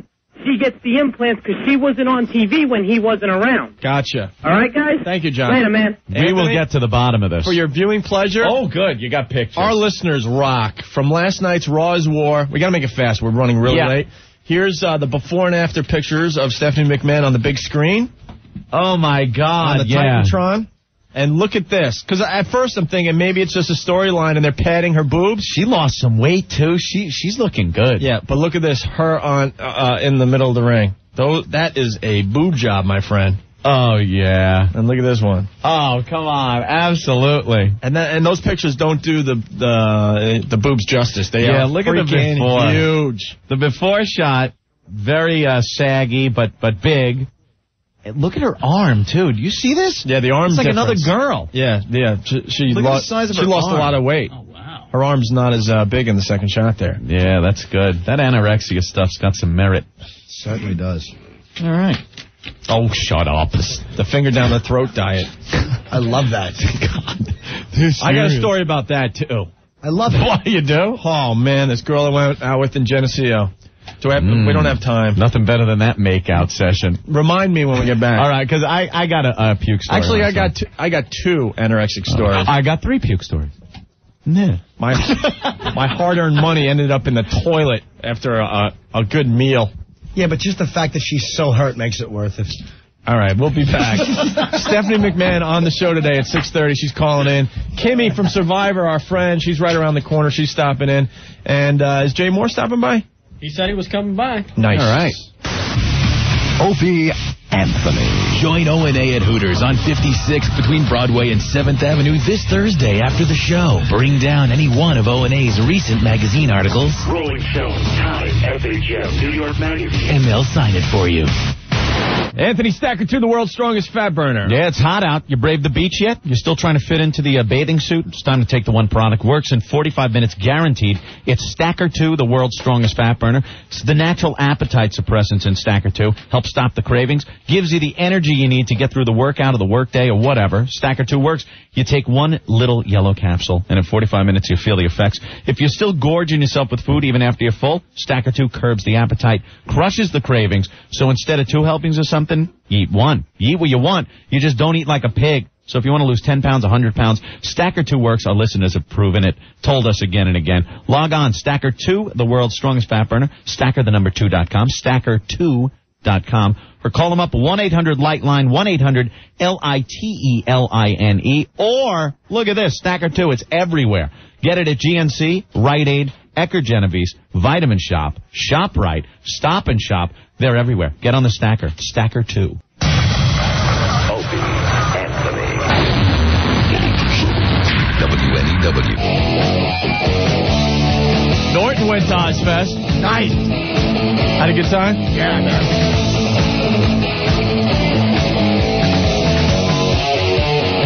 All right, and that's your Ozfest review. Cool. I just got pizza in my mouth.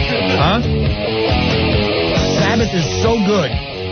I would give Ozzy a happy ending with my mouth. Wow. Not gay. That's a fan. Not gay if you're doing it out of respect. Hell, who are you kidding? You would do that for a Kajagoogoo reunion. Kajagoogoo, always funny. Kajagoogoo. Too shy. Hush eye to eye. That stinks. Not a homosexual act. Just Michelle. Thank you. Yes, Is this the Michelle this is D. Michelle, from Centerport? Centerport, Washington Drive, Washington. School? Yes. Wow. Is this Greg Hughes? Oh. Is this somebody from the past, Opie? We were talking about square dancing. I know. I didn't hear it. I was just coming in from work, and my cousin called me on the phone. She goes, "Did you go to school with someone named Greg Hughes?" And I'm like, "Yeah." She goes, "Well, he's talking about you." And I said, "Oh my God!" I said, "Give me the phone number. I got to call." Yeah, we were talking about like Washington Drive, square dancing and stuff, and how I wanted to be, paired up with you. Well, you know who was in my dentist's office the other day? Who? Mrs. McCutcheon. She's still alive? Yeah. Pictures. Holy, yeah, she's got to be 80. She was in the dentist's office. Opie, was this the hot girl that was walking around the halls? Michelle was very hot at the time. Yeah? I haven't seen her in many years. Are you going to the reunion? Yeah. Are you married and stuff? Married with 3 children. Wow. Yeah. And to think I wanted you and stuff. You would have had to supply Michelle, some kids. I was too shy back then. I wanted you so bad it wasn't even funny. I knew when I was in like 3rd or 4th grade I wanted you. But this girl, Look at these little confessions coming out. Oh man, this girl was the hottest girl growing up. Oh yeah. And what grades around? All the way to senior in high school at Harvard High Really? School. Oh yeah. Hey Michelle, you ever notice me? Yes, Greg, I remember you. No, but I mean, Red hair and freckles, I remember you. Ah, see? Did you remember like? How is that ever hot or sexy? I remember you. Red hair and freckles. I remember, and he was really skinny. Oh, here I am thinking, maybe you noticed me like in a sexual way. If he ever came up to you back then, Yes, I used to talk to him all the time. but like asked you to go out, No. maybe would you ever? No. Oh, see, well, good thing you didn't. No, not on the... try that. Didn't you have a monkey growing up? Yes, I did. Yes. Damn. Thomasina. Yeah. I brought him in for show and tell. Yes, you did. This girl was so freaking hot, and I was too scared to ask her anything. You talked to me. I didn't ignore you. We held hands once, like when we were in, I don't know, second or third grade. Why was that? Because I was working it. That was working it in the second grade. You had up until the 12th grade, and you got nowhere. And ask Michelle. How pathetic was I in high school? How small and thin was I? You were very skinny. Yeah. Very and skinny. very short. Well, you know, you hear what they say at reunions. Huh. The ones that always don't look good wind up looking good when at the, when they go back. And the ones that were really good looking look terrible. So do you still look good? Uh-oh. I look the same, put it that way, except for more gray hair. Wow. I just have a lot of gray hair. You're going to your reunion? I'm going to a reunion. I sent my money in. I'm already set to go. All right, Michelle. So you going to be there? Yeah, we'll see you there, all right? Okay. All right. All right. 3 kids. Three kids. Fantasy is now over. Wow. Opie, I was listening earlier about Sandy catching you on the couch. Yeah. And, oh, no. Jay Mohr, everyone. Hi. Hello, everyone. Hello, all syndicates. hello, America, right now. Right. Yeah, we could call it America. I was in Dallas, and they totally know who you are. You're on 105 something. I was looking for you. I couldn't find you, but my driver, I got 2 drivers hooked on you in Dallas. Oh, cool. Yeah? One's a Kenyan. Who drives the van shuttle, and he's like, man, these guys are the best. And the other guy drives here in New York, my man. Right on. All right, so and I just thought, in a town in Long Island, a boy named Greg Hughes was born. Then, 30 years later, his girlfriend opens her eyes to find him punching his clown on the couch. The millions of monies that he's made, the millions in prizes, the fans, the adulation, the partner that kept him afloat in rough times and vice versa, the love of his fellow comedians. Nothing could prepare him for the day his wife opened up her eyes and saw him. A euphemism. Wait, you can't say that. You can't say that one. She wakes up and sees the pillow moving up and down. Quietly, she moves through the apartment. She quickly pretends to be asleep, so Greg isn't on to her, watching him punch his clown. How did that... You're watching Greg Hughes, Beyond the Glory. A man with millions of dollars in syndication, still on his own couch, getting caught by his girlfriend punching his clown. That is truly Beyond the Glory. It's sad. Millions of dollars. Doesn't matter. You still gotta hump furniture once in a while. Pathetic. Yeah. Trying to shoot his web across the television a la Spider-Man. Make a map of Hawaii on his own belly. He was caught red-handed. And when your wife or girlfriend catches you doing that, no matter how many money... Why can't I speak to How many money? How many money? I'm like a 4-year-old. Kenyan I've been hanging out with too many Kenyans. I was just going to say, Norton, you're just faster than me, you jerk. Especially when you're caught punching your clown watching the movie Rush Hour. Yeah. What the hell was that about? I wasn't paying attention. The movie sucked. Chris Tucker's got a pretty mouth. Hey, speaking of Beyond the Glory, I got to give you props. The Bill Buckner one last night. Man, is that a good one. That is a good Beyond the Glory. How about the footage of Buckner going, hey, probably the worst thing that could ever happen to you in your whole career would be have a ball go through your legs in the World Series and lose it. God. It was like on a local affiliate a week before the World Series. Yeah. But the man's got like 2,500 hits. He's got a higher batting average and 70% of the Hall of Fame. No one will ever remember that. He's got more hits than Joe DiMaggio, Mickey Mantle, Yogi Berra. There's a lot of guys. He's the best defensive first. He was Buckner, man. He was nuts. He played a long time. He was in left field for Hank Aaron's 714th. Right. A roller up the first base line. It's behind the bag. Yeah, but my brother and I were discussing it. Mookie Wilson was going to beat that out. The inning was going to be alive still, no matter what. If Buckner catches that, that guy was a football player. Buckner was not going to make it the first before Mookie did. Dove and the pitcher was not his back. Look at me defending a Red Sox. A Red Sox. Yes, it's August. Have you seen the Red Sox starting a little spiral? Isn't that fantastic? It must be August, Boston, because down you go. Pitcher didn't cover the bag. Mookie was going to beat out that play. Whatever, man. Let me see. Give me a little audio over here. Hold on. Let me see.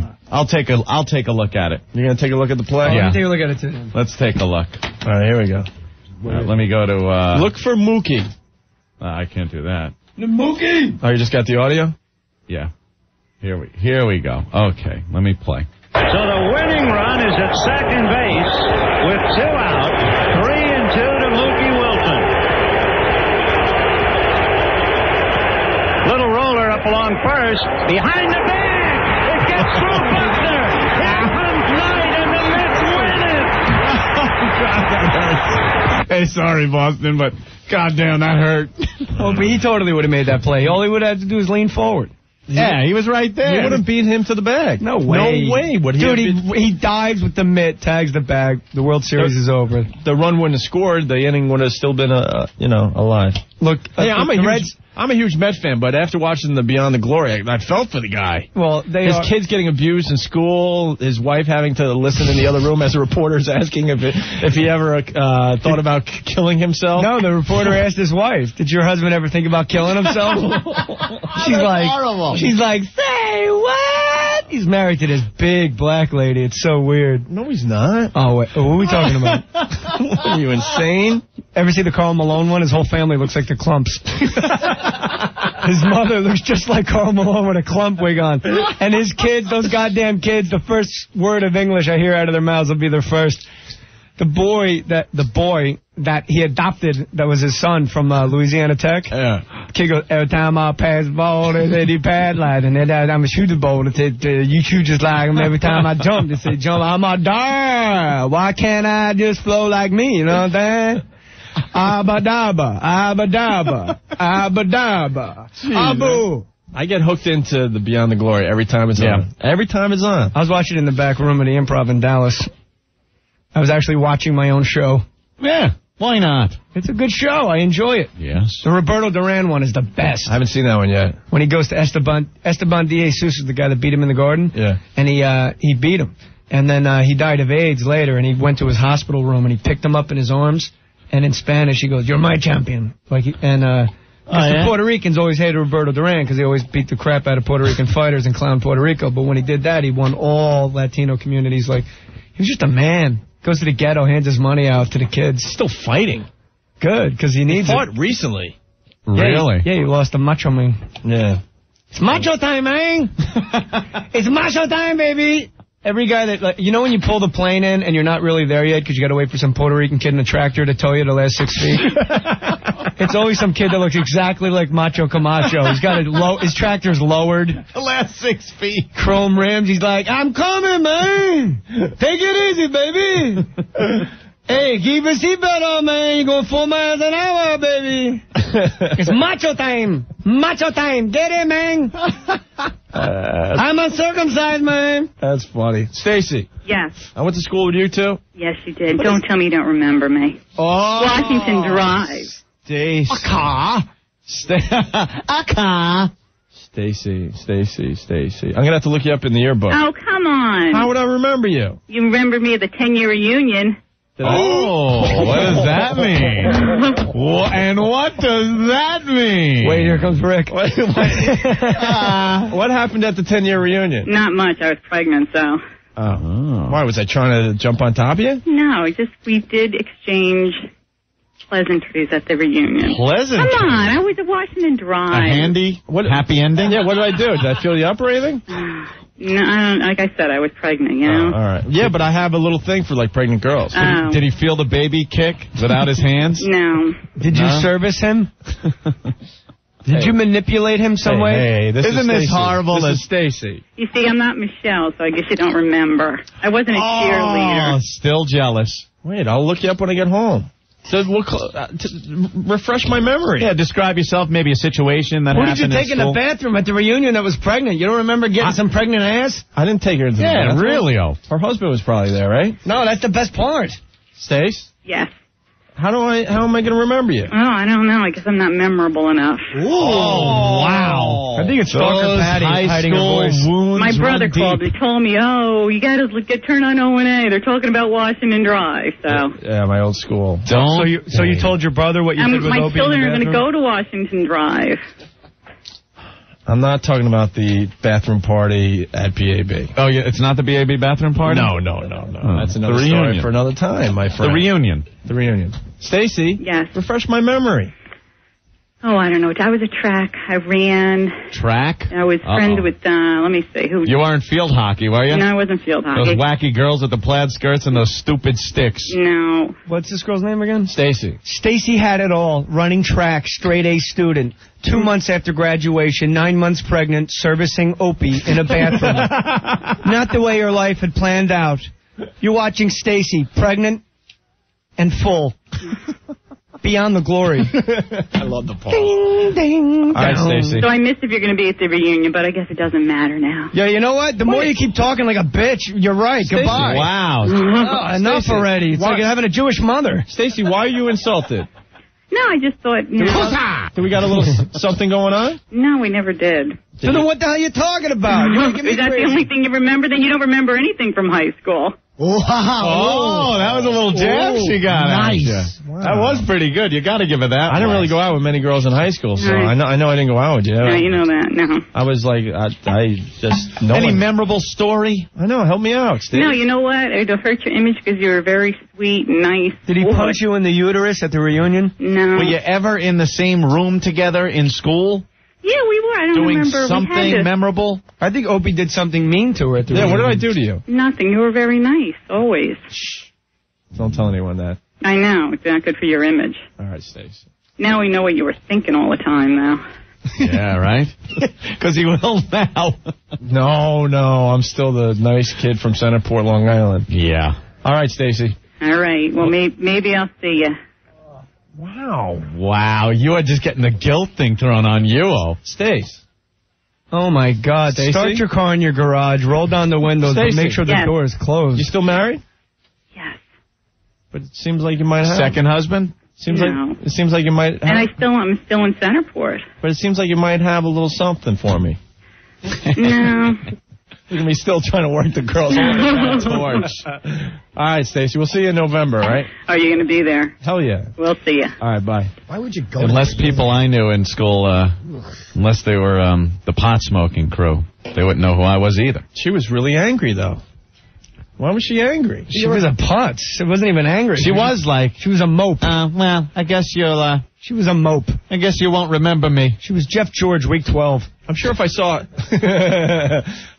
her picture, it would all come back to me. Maybe. Never know. All right, we're doing the WOW Summit tomorrow, Anthony. Is the WOW Summit finally happening? What is that? This is pretty cool. Philadelphia. We're crossing state lines. Philadelphia's starting to get the whole Opie and Anthony experience, and they're putting WOW in the back of their cars, and girls are starting to flash down in Philly. So we got Keith the Cop and a bunch of guys on Harleys with really hot girls going from New York to Philly all day tomorrow on the show, and then we're going to meet up in Philly and give them a little something. Convoy. Right. Keep on trucking, convoy, trucking through the night. Can I be Spider Mike? Remember you ride bikes as a kid, you'd be like, I have a Peterbilt. No, I had it. All right, I got a Mac. Breaker. I'm Spider Mike. We're counting on people to join the convoy along the way. When is this weekend? No, it's tomorrow during the show. They're going to leave at 3 by 5:30. I would totally They're going to get do to a it. location in Philadelphia, I guess a bar. Nice. You think? Hey, That Ben, works. Ben, And then they drive back faster. Going to go to the church and then drive back. Here's the details, Ben. We start here at the station at 3 o'clock and then through the Lincoln Tunnel and all the way down through Jersey and into Philadelphia. And the final stop will be at a bar called the Maui Entertainment Complex on Delaware Avenue. But all the stops are up on opieandanthony.com. Earl has nothing to do with this, right? I don't know. Maybe he'll get a DUI on the way down. Yeah, we got to talk about Earl and his sobriety test he had to do this weekend. Nice. F you, Anthony. And he's really pissed off. Doesn't want to talk about it, but we have to talk about it. As he's throwing things around. Looked like a old Samsonite commercial in the back. I quit. Did he quit today again? Yeah, he told me, he said he was leaving. I'm like, He's going to leave this morning. Hey, go Keith. F yourself. Hey, what's going on, fellas? What's up, How are you? Keith? What could you add to the WOW Summit? What can I add? Well, Ben gave the directions we're taking tomorrow, right? But a lot of people want to join you guys for the ride, so where are you guys starting from and at what time? We're going to be coming up to the studio saying a quick hello when we go on there at 3 o'clock. All right. We're probably looking to get out at about 3:15, 3:30 the latest. Okay. And we're going to head right through the Lincoln Tunnel. All right.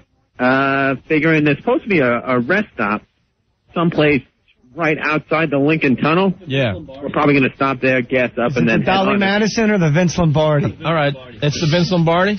All right. So you could, maybe, you could pick up some fans and listeners at that rest stop. Right. We got about 7 or 8 motorcycles going.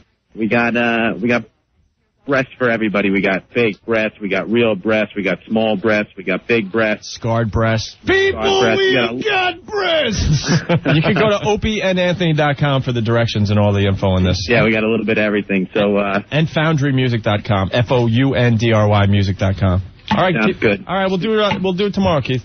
Talk to you tomorrow. I got a quick segue. Yep. Because people love nude women and breasts. They're being used as weapons now in the Middle East in the battle between Israel and Palestine. Get this. A Palestinian newspaper accusing Israel of mounting striptease female soldiers on tanks to lure Palestinians and then shoot them dead. They're using naked women, putting them on tanks. Then they get out of the tank. They start doing this little striptease. As a decoy. Right. And then the guys get closer. Some people said they're disgusted. And they get closer to throw rocks at the girls. Yeah. Others just want to see because they're curious. And when the protesters approached to throw stones at the nearly nude female soldier, she reportedly whipped a pistol out of her underwear and shot 2 dead and wounded 9. That shows you how, not only do they throw rocks, but the Palestinians must have rocks in their head. Because even if there's a naked woman, I'm pretty sure it still says freaking Israel on the tank. A big Jewish star means nah. It's popping up.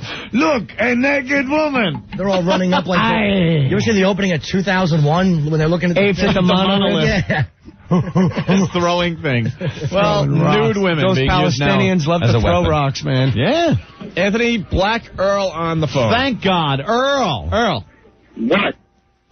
How's your job being a police officer in Brooklyn going? Earl? Yes.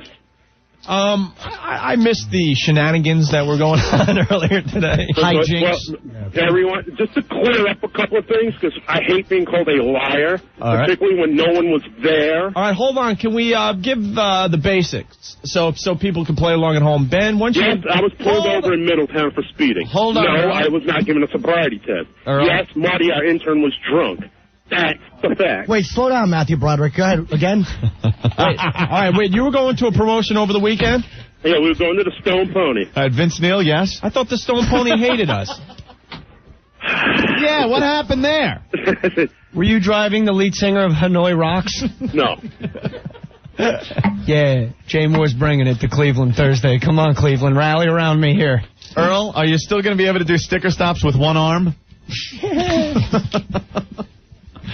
All right, so you're driving. You know, Metallica hasn't been the same since you died. Oh, he hung. I knew he'd push him too far. We can't hold back. Go to line 5. All right, hold on. No, get Earl. Earl, you're listening. Get back on the phone. Because I'm never hold back. Let's give the whole rundown, though. Cliff what happened? Burton reference. Freaking like my Cliff Burton? Excellent. Nice. This morning, Matt Devote comes in and goes, "You're not going to believe what happened to Earl on Friday night."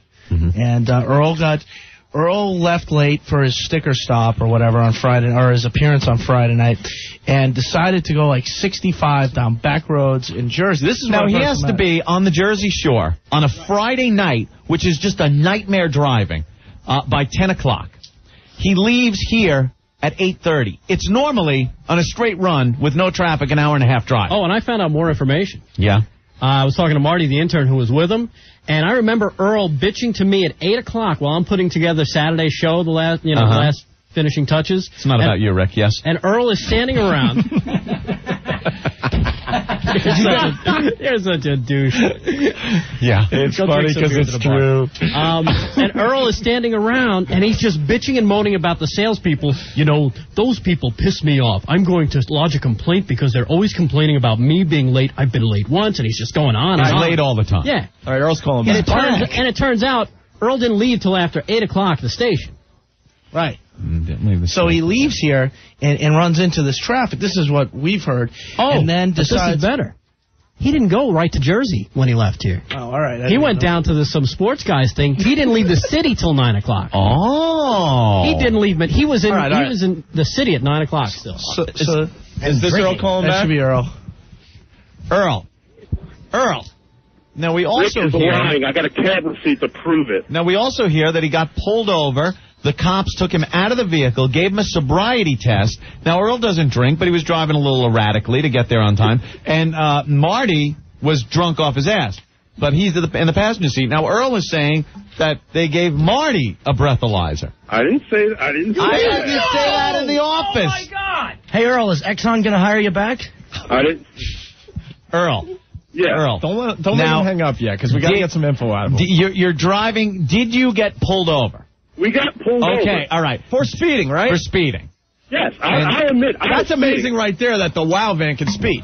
Okay. I was doing 65 in a 25-mile-an-hour zone. Right, so you get pulled over. Blind. That I admit. Were you asked to step out of the vehicle? Yes. Okay. Were you asked to perform certain tasks to see physically if you were intoxicated? Absolutely not. You were not asked to walk the line, touch your nose, or any field sobriety test? Nothing. Was Marty given a breathalyzer? The other cop showed up, and he knew who I was. He was talking with Marty. I was talking with another cop. I had no idea what was going on between Marty and the other cop. Earl, how did he know you? Did he see Jessica Lange on your shoulder? Holy ass, Norton. What? Earl? Did you guys see Planet of the Oh, Earl? damn it. I knew he'd hang up if we pushed him too far. He hung up. Now, let's get Marty's side of the story, because Marty was all drunk. He was there. Marty. What's up, guys? Were you hammered? I was He's still hammered. slightly Listen to him. intoxicated. Yeah. Okay. All right, so you're hammered. You get pulled over. Right. Walk us through the traffic stop. Well, first of all, we're going down the Parkway, and it's jam-packed. And I live in Jersey, so I said, all right, Earl, get off here. I'm like, we'll go through my neighborhood, and we'll get there this way. So Earl's going like 65 down the highway, and it's a 50-mile-an-hour zone. And he's swerving in and out of traffic. It's a two-lane highway. And he's driving straight in the dead center of the highway. All right. And reckless, we know that, and then that's why you got pulled over. I said to Earl, I was like, Earl, this is a huge speed trap. You're going to get pulled over. As soon as I said that, lights go on. All right. The cop comes up. Where are you guys going? And he rolls down the window. Cops smell booze on me. All right. Now, yeah, you probably have the whole place reeking like a brewery. So that's why the cop thought Earl might have been drinking. Yeah. Hold on. You know what? I think it would be fun. When you tell the story, make up voices for each different character. All right. Well, Sergeant Stidanko, let's call him. All right. From the Middletown Police Department. Does he ask Earl to step out of the vehicle? Yeah. All right. And then what happens? Then he comes around to me, and he says, have you been drinking? And I said, yes. How about your buddy over there? And I was like, no, Earl don't drink. He's driving like he drinks. Uh-huh. And they take my driver's license, they take his driver's license. Another cop comes up to the vehicle, starts talking to me. He's like, wow. It's not about you, Marty. Yeah, could you slow down with this story a little? Yeah, right. Marty, what did they give Earl a field sobriety test? They had him on the side of the curb, talking to him. Beating him with sticks. They had him behind the van, talking to him. Yeah. They had him on the curb. They were asking him how much he had to drink. And, curb. That is so making sure black. He's okay. Oh. No, I mean, that's so what a cop is doing. Earl doesn't even drink. That's what's so funny you better about sit that. on the curb. You're dangerous. You better go sit down. So, did they give him a sobriety test? I couldn't see from where I was. Yeah, you were hammered. I'm going in the back of the van grabbing T-shirts to give to these cops. Smart. And so, You know what would be better? Lewis telling this story. Right. Earl. Yes. Did they make you touch your nose? No. They did not give me a sobriety test. They said, how much have you been drinking tonight? They asked me if I was drinking. I never touched this stuff. Those are my exact words. I never show you his banana. Anything, Earl? When was he satisfied that you weren't drinking and let you get away? I was going ahead. I knew what I was doing. No, and then I was joking with the other cop. Earl, did they give you a ticket? No, they gave me a warning. A warning. A written warning. So a written warning. Oh, a written warning. Okay. So why are you so pissed off today, Earl? It's a whole other. There's all other issues involved. It'll just bore the audience to tears. Oh no, I don't think it will. Anytime you're pissed off is gold. Now I hear you didn't leave the sports guys thing until 9:45. Now I'm hearing that is not true. That is not true. Did you go to the sports guys appearance? Yes, I had to pick up the van. I took a cab down at Chelsea Piers. Knowing you had to be at Asbury Park by 10, why did you stop there? I had to pick up the van. The van was already there. I took a cab down to Chelsea Piers to pick up the van. Oh, brother. All right. Would have been faster if you took a helicopter ride through the Grand Canyon. Earl? Yeah. Why are you so pissed today? No, just down over there. Hey, I can't believe you're doing that. Behave yourself. Simmer down. Simmer down. For the love of Eve, behave yourself. Golly gee. I'm getting all icky listening to that. Oh, jeepers. Jiminy cricket. Earl. Yeah. What do you mean the sales BS? No, it's just like, it's never enough for them. Vent, Earl. What's the matter? Well, that's their job. They're sales whores. Yeah. Well, I know that, but it's just like, that doesn't mean we got to take it. So what's the problem? What do they do to you to put you over the edge where you broke all your stuff today? Well, I didn't break anything. I just broke 2 O2Go bottles. O2Go bottles? Yes. What, you don't like the product? I love the product. I just was holding it, and it was something close, and I threw it. Earl was kicking file cabinets, throwing bottles. You hit somebody with one of the bottles that you threw, and then you were slamming doors. You were very angry, Earl. I didn't understand why. Just sit in the van, have a drink, relax. Yeah, just drink it up. Like Friday. All right, Earl. When are you going to come back in? We're on our way back now. We're about to hit the... All right. Hit the West Side Highway. Well, why don't you come in to the studio and we'll discuss this a little further. Get to the bottom of it, all right? There's nothing really to talk about. It's just...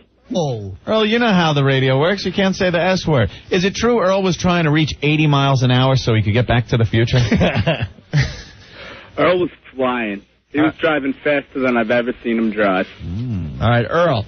We're going to get to the bottom of this when you get back to the station, okay? There's nothing to get to the bottom of. There's nothing to talk about. We'll let you vent. We'll let you talk about the salespeople. I've vented already. I'm fine. Who did you wrong? It sounds like you're not a fan of Matt Devote these days. Yeah.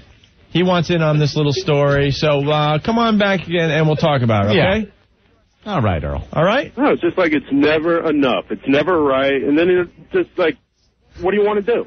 Dude, you keep changing your story. Yeah. All right, we'll get to the bottom of it when he gets in. Earl? All right. Earl.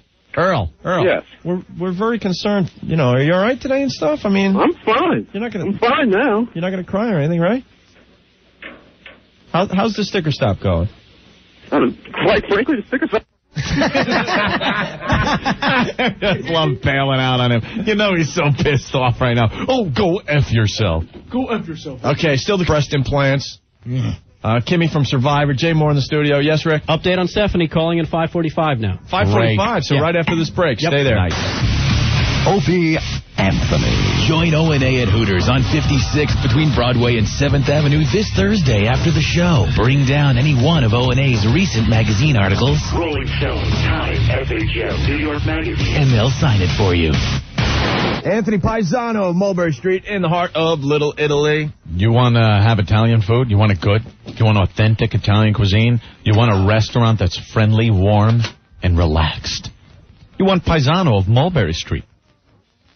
It's right there in the heart of Little Italy. And you get great, original, old-world Italian food, and it's priced right. You don't go broke there at Paisano. You take the whole family. The portions are huge. And they have incredible pasta lunch specials, too, so it's not just for dinner. Ask for Joey, the owner, and you get a glass of wine in the house. And speaking of wine, Paisano's got a great wine list, so check that out. The street's open. You could dine right out there. Al fresco, they call that. Right on the street. Just some people watching. Paisano of Mulberry Street. It's right in the heart of Little Italy, 136 Mulberry. Call them up, 965-1188, 965-1188. They're open 7 days a week. Weekends till 2. Paisano of Mulberry Street. Opie and Anthony. 102.7 WNEW. Oh, yeah, we're back with the O&A show. Stephanie McMahon from the WWF should be calling in minutes here, Ant. Yes. What do you got over there? Well, upsetting, but totally expected. Paul from the Bronx. Hey, guys, just got back from the WOW sticker stop. We just had one today. And have never seen a more disinterested group of people. And he's talking about WNEW and Lipton people. I walked up, kind of excited to see people from the show. Said, hey, guys, what's going on? And heard crickets. Earl never turned around or got up from the rail he was sitting on, facing opposite from where things should have been happening. Some other guy walked up to me, said, what's up? Handed me a couple of stickers. That was it. Take some of that $30 million you're making and buy Earl a personality. Earl's going to lose it today. This is the day he has a nervous breakdown and quits the show for good. This is nothing new. This is nothing new. I mean, people always say they go to these sticker stops, and what do they see? They see Earl just kind of moping around, pissed to be there, hands out the stickers. These things should be like little, I'm not talking about roadshow, but just like a little exciting event, something going on, like people coming up and Earl maybe smiling and shaking hands because people are kind of excited to see Earl. We're doing the WOW Summit in Philadelphia tomorrow. You Right. watch how they do it in Philadelphia. Yep. People are going to have a great time tomorrow when the WOW Summit from New York makes it to Philadelphia during the show. Could you make believe you're having fun? I mean, it's not like you're working a real job out there. Sharon. Yes. Easy. Hey, what's up? I have your article. I'm reading it. Yeah. First of all, you have to replace Earl. Yeah. You have to get a woman doing it. Uh-oh. Well, we have this Melissa. This guy doesn't even like... You used to install air conditioners? Who? Oh, Anthony? Yeah. No. Well, I did Central Air, heating and ductwork. It was a tin knocker. Whatever. It was air conditioning, right? Yes. I like the way you upgraded. It was central air. It wasn't like a window air conditioner. Right. Right, exactly. So what happened? You meet Opie, and you two just hit it off, and he decides to give you $15 million. What are you guys getting? He $30 decides to give me million? $15 million. Yes, Opie reached into his wallet and gave me $15 million. No. Sharon. I know it was beyond that, but what? No. Sharon, where are you from? And I'm from Bay Ridge, Brooklyn, originally. All right, well, make your point. Obviously, you're talking about the article in New York Magazine that came out today. I just can't believe. I think it's hysterical. I mean, you guys are like a train wreck. Yeah. You look at it, and you hate to what you can't help listening to you guys. Like a train wreck. Well, that's what we're hoping. No, I mean it's the truth though. It's hysterical. I can't believe I listen to you guys. Norton, would you like to converse with the lovely Sharon? Do you know Jim Norton? I think she was giving us a compliment, though. Oh, I know. I listen to you guys. I mean, I waited for 20 minutes to talk to you guys. You waited 20 minutes to really just babble. I don't know what you're getting at. I'm babbling. Well, it says on the screen, just got New York Magazine article. Yeah, you guys. and they called... Hold on. It says, amazed how O&A met each other. Yeah. I just think it's hysterical that, you used to install air conditioning. Yes, it's like a dream story out of some kind of... It really is. Yeah. Sometimes it's hard to believe it's real. Everybody in the studio just pinches themselves. Who's that guy talking? Jim Norton. Oh, what does he do there? He makes cute little... God, you're nosy. I make little anecdotes, and I He's talk like to the fat background girls who are guy that kind of obsessed with air fills in? conditioning. Yeah. Okay. He's kind of our exclamation point. Right. If you will. Okay. He says, like usually we say things a lot of people are thinking and would never say. He's the period at the end of the sentence? He says things that no one should ever even think. Right, about AIDS and... No, he's not the period. He is the exclamation point. Or I'm the period in the middle of a good face sitting. All right, Sharon. Thanks, I think, for calling the show. Okay, take care. Oh, wait. Pooha. Let's go to Ian. Ian, what's up? Hey, how are you? Oh, wait, this is Ian from New York Magazine. Yeah. Nobody told me you were going to be talking about it, so I didn't hear a damn thing until just a minute ago. We talked about the article that's in the August 20th edition of New York Magazine for a while today already. Hey, did you enjoy it? Yeah, it's fun. Cool. Yeah, how come they didn't get the cover? I don't make these decisions. Who's on the cover? Oh. Some therapist thing. Yeah, it's the cover is divorcing your therapist. And the girl on the back in the Chanel ad looks like an extra from Schindler's List. It says, "Is your shrink holding you hostage?" It's a hot look. Spoiled New Yorkers. Toothpick arm. I think the important thing here is that you got the first gratuitous breast shot in the magazine's history. Yeah. As far as I can tell. Oh, nice. Good. Ian, you did a good job. Thanks. Yeah, you did. The way you described how Opie's sandwich is made was fascinating. Yeah, thanks, Ian. Thanks for the 40 minutes of abuse I got earlier because of your cute little observation about how I have grapes in a Ziploc bag. Well, I'm sure it made for great radio. Yeah, you gave us a good break today. It was a good read. It was Nabokov-ish. Excellent. Thanks a lot. All right, Ian. Yeah, pick it up. It's out there. New York Magazine, August. Yeah, we're encouraging everyone to get the magazine, and we're going to do like a little magazine signing party this Thursday at Hooters, downstairs 56 between Broadway and 7th. Because we've been lucky enough to be in a bunch of magazines, so we're going to have some fun with it on Thursday. Oh, cool. Right after the show. Come on by, all right? All right, I will. All right, man. All right. Thank you. Have a good time. All right, bye. It's a soon-to-be award-winning journalist, ladies and gentlemen. Ian, he did a good job. Well, he's smart enough to do an article on you guys. He's got that going for him. Yes. He's not doing the Ben Affleck rehab story. Oh, dude, don't make fun of that. That's so sad. They let him out? What is that story, Ben? They let Let him Affleck go to out. the Teen People Awards. The Teen People Awards. That what? Who the hell does that? People Magazine, right? They let him out. And they let him out. Who the hell did they let out of rehab? Yeah, I didn't see Suge Knight at the Essence Awards. Absolutely not. They don't let you out. That's all he needs is more temptation in his life. Hot teens all around him. Suge Knight, yeah, big ups. Everybody in the lockdown, I got you. Yeah, they let him out for the Teen Awards. Well, whatever. I think he's going to have a nice cold Sam Adams in his hand in no time. You know what's funny? Sam Adams had to pull all their ads. All their ads, because it's Jim Cook like, I'm hanging out here with Ben Affleck and Matt Damon, and we're hammered. Those ads stunk anyway. Well, they pulled him because he's drinking in the ad. Little wacky phone call. Do we have it? Matt Damon. Oh, let's hear him drinking. They don't even want us playing them anymore, but it's just too funny. Hey, I'm Ben Affleck. And I'm Matt Damon. We're here in the studio sitting around with Jim Cook, brewer of Sam Adams Beer and our partner in Project Greenlight. Hey, guys, want a beer? Sure, Jim, thanks. Today we're going to show you why we started Project Greenlight. We're going to call a big-time Hollywood producer, but Matt and Ben won't tell him who they are. Skywritten Production. Hi, Steve and Ron Sullivan from Boston calling for Scott, please. I can't reach him right now. Where can he call you back? What happened is I tried to get a hold of him myself personally. And security, removed me. But I did see him, and I waved to him. And we have a movie that we think would be perfect for Ben Affleck and Matt Damon. Yeah, do you like those guys as actors?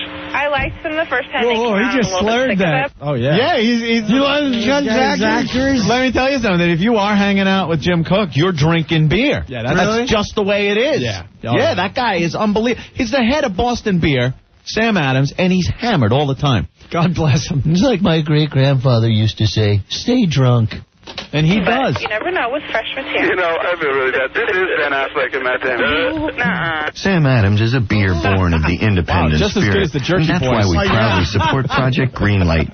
Project Greenlight. Wait. Unlocking the back gate to Hollywood. I'll get my toolbox, Jerky. She didn't know she was talking to them, but he sprung the trap, didn't he? That sharp as a whip, that pen. Generation X's William Holden, you drunkard. Smash your head on a coffee table. That was like tired of him. bloopers, blunders, and practical jokes. Yeah. Only not as funny. Well, he got her good. All right, Earl wants to defend himself again. Earl. That's Ben Affleck, my teeth. They're hurting. Earl, why you punch Ben Affleck? Won't you be my melancholy alcoholic? Earl. Yes. Are we making you laugh, hopefully? Earl? Yes. What's up, man? What's wrong, Earl?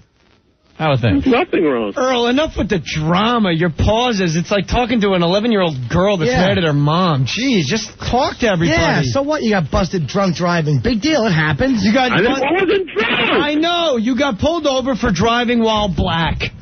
Aww. Earl. Did you feel like you were being typecast? No. What's that called? When Racial profile. Did you feel like you were being racially profiled? No, not at all. I was driving like a lunatic, and I got caught. He was driving like a nut. Hey, Earl? Yeah. Why aren't you more excited at the sticker stops? We're getting some reports that... Well, that's part of my gripes, because we pick places that no one goes to. Earl, maybe people would come by if they heard that it was. How many times have I come to you personally, Opie, and said the sites that they pick suck? Well, you were at what, a Kmart today? Yeah. That's a step up from the 99-cent store you had last week. The 99-cent store that you said went very well.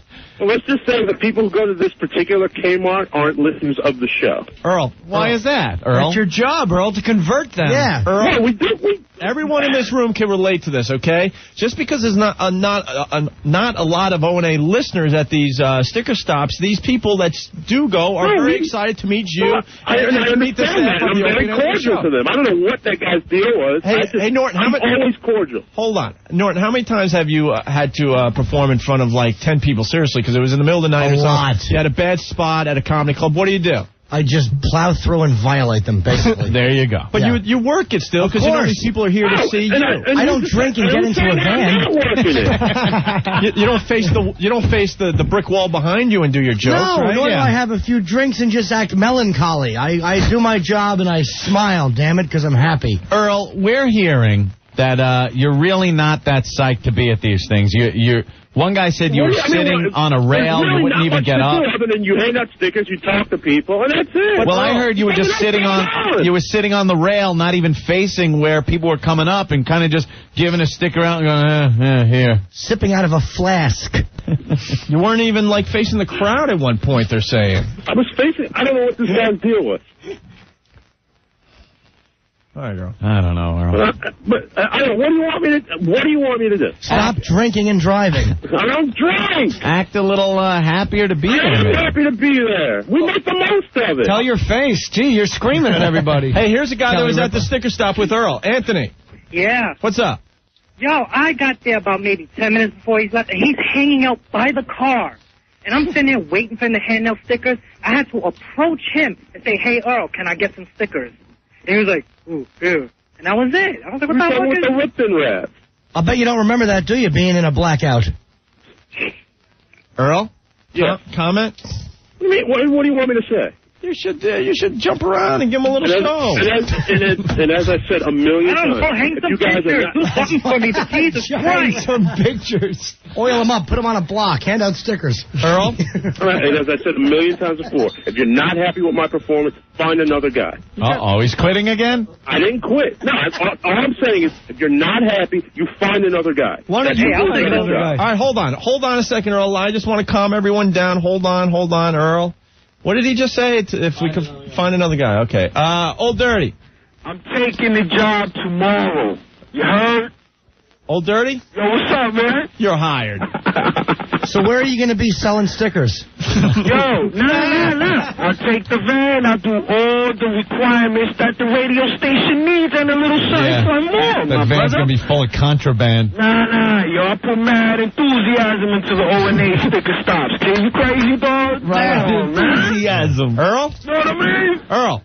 Yeah. We just found someone. Look how easy that was. Yeah. Okay, fine. No, if you think I'm not doing the job, find another guy. You may have prerogative. Why don't you be happy, though? Jump up and down and throw feces. Yo, who's that? You know it? Yeah. Yo, Norton, come on, man. What? ODB, how's my nigga? My nigga, yo, what's the deal, son? Who's up? Yo, Jay Mohr. What white boy would say that to you?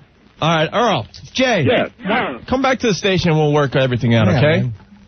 Yeah, because I'm just getting slammed for no reason. Well, it's not for no reason if you're at sticker stops at your car, like, smuggling Budweiser nips, and little kids are coming up to you begging you for stickers. We go to sticker shops, they say, where are the girls? We don't bring girls, we bring stickers. They say, where are the T-shirts? We don't bring T-shirts. You walk around like an all-star. You're too good for everybody. Yeah.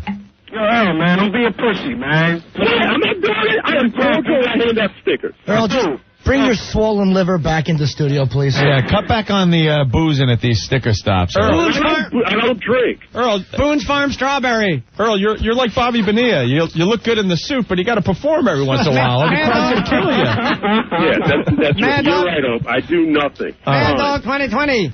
All right, Boone's Earl. Farm Strawberry. Oh, he hung up again. All right, Old Dirty, we got to go. Stephanie McMahon's on the line. Yes. All right, baby. Show in the house. The lovely Stephanie McMahon Helmsley. That's right. There she is. Stephanie. I've never even spoken to her before. Oh, she is the hottest. I know. So hot. Listen to all of us just melt. We've been talking about her hotness and how hot she looks on TV. Nothing compared to real life. Tall, just statuesque. Stephanie, you live in Connecticut? Yes, I do, maybe. Stephanie, do you know Jay Mohr? I do know who he is, but I've never met him. Well, why don't you come to my apartment tonight and we'll hang out and we'll do some moves. Okay, that sounds good. Because I wrestled in high school, and you can show me if my crucifix and lariat are appropriate. I hope you could take Triple H. Well, gee, I would hope that you just, get me in a takedown position or pin me or something. You don't need to do any fancy crucifix. I'll pin you, baby. I'll make you shake. What about our huge freaking Hooters, huh? Good question, Cartman. All right, Cartman. We'll get Stephanie. to it. We've been keeping tabs on you. You know that. Yeah. And we've been watching. And didn't you say on our show that you would never get breast implants? I never say never.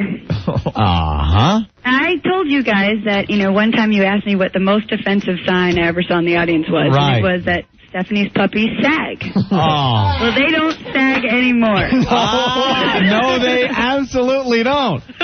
See, wow, you went to the best guy ever. Stephanie? Yes. Your big boobs scare me. Oh, they're not like... They're huge. Well, they're actually still swollen. I just had it done. Are they? Do you need somebody to rub some ice on them, Stephanie? Come right down to our studios. You do? What kind of maintenance do you need on brand new boobs? You have to, first of all, you have to massage them quite a bit. All right. Sounds like a job for Jay Mohr. Let me rotate the bags, honey. It's actually not the greatest kind of massage that you're thinking of. You have to, well, at least mine anyway. I think everyone's are different. Yeah. Because I've sort of been talking to a lot of different women who had them done. Yeah. And mine were a little bit high, so I have to actually push them down. All right, hold on. Okay. What? Wait, That's great. We have audio of the guy that's helping you with your massages there. Oh, really? Uh-huh. Take your bra off and take it off now. That sounded like Vince. Wait a minute. That was Vince. That's not right. Oh, I'm sorry. That's my dad. That's your daddy. Of course That's your daddy. Now, you had this done when Triple H was injured? Actually, no. When I first came back, you can compare, as I was first the owner of ECW. Yeah. And then now. I had it done like 5 weeks ago. So are you happy with him? Yeah, I am actually. You stand in front of the mirror naked and you just look at yourself all night? Well, I wouldn't go that far, but when I look in the mirror, I'm a lot happier. Yeah? Yeah. But, Stephanie, no one's going to be looking at your beautiful eyes anymore. I didn't even know she had a head. Stephanie, Mohawk or triangle? Oh, we went over this. We've done this before. Well, I wasn't here, and I want to... She played What's in My Pants, and it turned out she was rubbing it on her sweater. Yeah, I got them pretty good, though. You gotta admit. No, you didn't. It was stupid. Oh, it wasn't stupid. No, just I'm telling you it's stupid. I do comedy for a living, and that was a cop-out. That was dumb. A wrestling girl calls Jay, can I ask you a question? Were you listening? No. So you didn't hear if it was dumb or not? But I know a cop-out when you're supposed to be rubbing it somewhere else and you're cheating. Well, how about when you pull the wool over people's eyes and you actually, get back at them and they're used to, getting everybody else? How about when I make you shake like a car on bad gas? While Triple H watches and cranks it on the couch like Opie. Stephanie? Oh, boy, did you hear that? You said that one sign was kind of offensive to you. Have you seen any new signs? Not yet, but I imagine live on Thursday at SmackDown there will be quite a few. I'm sure. Steph, I give you a lot of credit. I was watching Raw's War last night, and when Jericho was giving you the business when you were in the ring, right? How could you just stand there and take it, knowing everyone is just staring at your huge breast implant? Well, I had to dress the part. I wear a little more revealing of a dress, and I just... it's like, if you're going to go there, you might as well go there. Because Daddy said so. Wear something smaller. Stephanie, I want big cans in that sweater. Get on your hands and knees like a dog. That's it. Crawl around like a dog. Okay, guys, it's freaking me out when you throw my dad's quotes in there. Just cover your nipples, that's it. Crawl around like a dog. And for God's sake, shake that ass. We're going to have a breast implant next. Stephanie, what size did you go up to? Well, I actually went to where I used to be in college, and it's just a D. Yeah? I'll tell you something. They showed the before and after picture of you. Right. And not only the boobs, but your arms and everything. You're working out pretty hard these days, huh? Well, I'm trying, but it takes a long time. It's taken me about a year to get even down to where I am now, and I'm still not where I want to be. You know how you fix that? You eat what you want. You just puke afterwards. Oh, yeah? Yeah, it's great. It works good for the girls. It sounds healthy. Now take your blouse off. Come on. Take it off now. Take it off now. Hey, you're not going to do any steroids, are you? No. Because I had sex with a girl once that did steroids. Oh, yeah, Jay? And when I performed on her... Right. I'll do this delicately. Yeah. Let's just say the part you pay attention to, if you know what you're doing down there... Right. ...was a little long. Oh, really? Actually, I've heard that as a side effect. Yeah, Wow. what'd you talk to China? No. Hey, what's up with China? She's gone, huh? She's got a car. A car. Yeah, she's doing her thing in Hollywood. Yeah, she decided to go on to other things. There's a big market for ugly girls that look like Herman Munster. Oh. Put bolts in her neck. We'll get her on the Family Channel. No, that's good. I hear she's going to do a remake of Laverne and Shirley with Sable, and it's really going to take off. Hey, why are you guys... Planet of the China. Why are you guys giving China the business? The business. No, but did it end happily, your relationship with her? Or? I think for the most part. Yeah? Yeah. She just really wants to branch out and try other things. So. No, you only took her man. Oh, is that true? My personal life is my business, and I'm going to keep it that way. Yeah, Opie. That was Opie, by the way, Stephanie. Hey, Next time you see us together, that was Opie. Stephanie, this is Jay Mohr. Off the air, can we exchange home phone numbers and we'll talk tonight and just talk personal stuff? Yeah, I already told you, definitely. No, you didn't already tell me. I thought I was coming over, and you were going to... Nah, but you're just writing a check your ass can't cash. I know you're just talking to talk, but if you really want to come over, I know you got that musclehead that could kill me in 2 seconds for a boyfriend, so I'd have to stab him in the neck the second he stepped doesn't towards talk me. about her personal life, Jay. Cut it out. Triple Jay, H. it's not him you got to worry about, it's me. Triple H just must be like... I'll give you something heavy This is like candy to a baby. It just must be like, yeah, let's go home right after the gig tonight, Steph. Stephanie, I want to take those off. Are we talking about the character, Stephanie, or her personal life? Well, since she doesn't talk about the personal life, I'm talking about the character. But when the characters go home. I just want to give Stephanie something heavy to help her straighten on her back. Yeah. Oh, thank you. There you Stephanie, more controvery. What happened with that F-bomb that The Rock did last night? Well, it was actually, I'm going to take some of the heat for that because I was supposed to cut him off. It's live and stuff happens sometimes. I couldn't really hear him because the crowd was so loud, and I tried to cut him off. Oh, boy. But he can stop himself from saying the F word. Well... What is he, Mexican, that guy? What is he for real? He's Samoan. Probably just in the flow. Big-eyed Filipino? No. Samoan. Is he a half-breed? I think he is, actually. I think he's half Samoan and half African-American. Yeah. So what? You were supposed to cut him off, and he didn't know to stop from saying the F word. Well, no. I mean, he knew I was supposed to cut him off, but I don't know. Sometimes you get... I haven't heard it back on TV. I only, was in the ring, so... Yeah.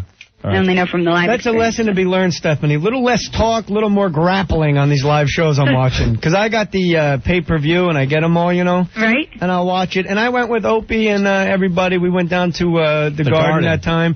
And it was like, a half hour of banter and it's like Martin and Lewis. It's The like, banter's cool, though. It's like part of the cool, part but of it gets a little long, and I think the fans sometimes agree. I think you're right. Sometimes it does get a little long, but we got to tell our stories, and you got to entertain all the fans. And I'll tell you, Jay, you should definitely take your top off, too, on their camera. The pay-per-views, they do nothing but wrestle. The talking is done at that point. Yeah. Stephanie, one more little controversy thing I read about WWF. Oh, boy. The lawsuit with the World Wildlife Federation. Yeah, World Wildlife Fund. The fund. Now, they want you guys to give up WWF and give up your website. Yeah, they want us to give up and abandon the whole name. You guys have been parallel for the last 30 years. Why now are they all of a sudden wise to the lawsuit possibilities? 50 years, actually, but... WWF is 50 years old? World Wrestling Federation, yeah. Yeah. But I'm just thinking, you say WWF, you think World Wrestling Federation. Right, you don't think Panda Bear and World Wildlife. Yeah, sometimes I get the letters because they want money. So it's sent, I'm like, why is Vince using a big cuddly bear on his logo? That's ridiculous. It's you love your privates on their soft back. Take off your hide and take it off now. Chew on some leaves as I violate you. I'm wondering what color panties you're wearing tonight. Why doesn't a panda wear panties? I bet you want eucalyptus leaves now. So, Steph. Yeah. The headlines for SummerSlam. Yes, sir. Help us out.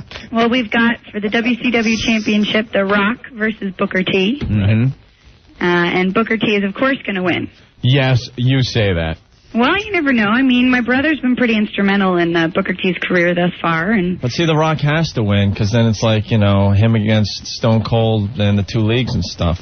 Well, the Alliance against the WWF. So The Rock will win that. Okay, well, all the matches are Alliance versus the WWF, and Kurt Angle has the opportunity to win the WWF Championship from Stone Cold himself. Is it true that Shane is now using a schlong pump to try to pump up his junk? I want to know why you're looking so hard. Now that you've got me implants. No? Okay, just a rumor. Can I ask Stephanie a question real fast? Yes, Jay Mohr. Non-sex related. Stephanie, in this, what is this called that we're talking about? SummerSlam. Oh, of course. On pay-per-view this Sunday. It's the biggest thing ever. Huge. I'm sorry. Actually, it's probably our second biggest pay-per-view. WrestleMania. Yeah, I'm just jet lagged, Stephanie. But at one point in at one point in a match, will a guy be thrown into the corner, and when the other guy runs to cripple him, will the other guy stick his foot up and get a boot in the face, or get out of the way at the last second? Will that happen? That's old school. That is a little old school, Jay. I think it's been a while since you watched our program. Mama, I saw it 2 nights ago. That's a Hulk Hogan move. No, I was in Big Dallas. Let me tell you something, brother. I think the question on everybody's mind is, will the magnificent Morocco be wrestling? I was just thinking about him with the Asiatic Spike. Him and Snuka, man. Oh, they did a number on Snuka that day. Remember that? We have some Jimmy Superfly Snuka clips. Tell you the truth. Him getting raped in jail for manslaughter? This is Jimmy. Listen. Ouch. It's really... That's actual audio. Oh, do we have... Superfly. Stephanie, did you ever hear us trying to get an ID out of Jimmy Superfly Snuka? No, I have not. This is classic. I never knew that was him. Oh, this is great. That's him? Yeah. Oh, yeah, no, he was in the studio. I always thought we had Superfly right in your seat anymore. I always thought it was Ted Knight. No. That's Jimmy Superfly Snuka. Mary, ouch. So after the show, our guests go into the other studio and do a little ID for the show. Well, Jimmy Superfly Snuka had a tough time. You want to hear this, Steph? Yes, I do. Yeah, he had a little trouble. Listen to this. Don't laugh too hard. Okay, Opie and Anthony on 2.7. 102. Boy, Jimmy, too many times off the ropes, man. Opie and Anthony on 1027. This is a Superfly Jimmy Snuka, and you, okay, let me see. You're listening to Opie and Anthony. This is Superfly Jimmy Snuka, and you're listening to Opie and Anthony on 102.7 on WNEW. Right again, 102.7? 102.7. Yeah, we call it 102.7. Okay, 102.7 on WNEW. There you go.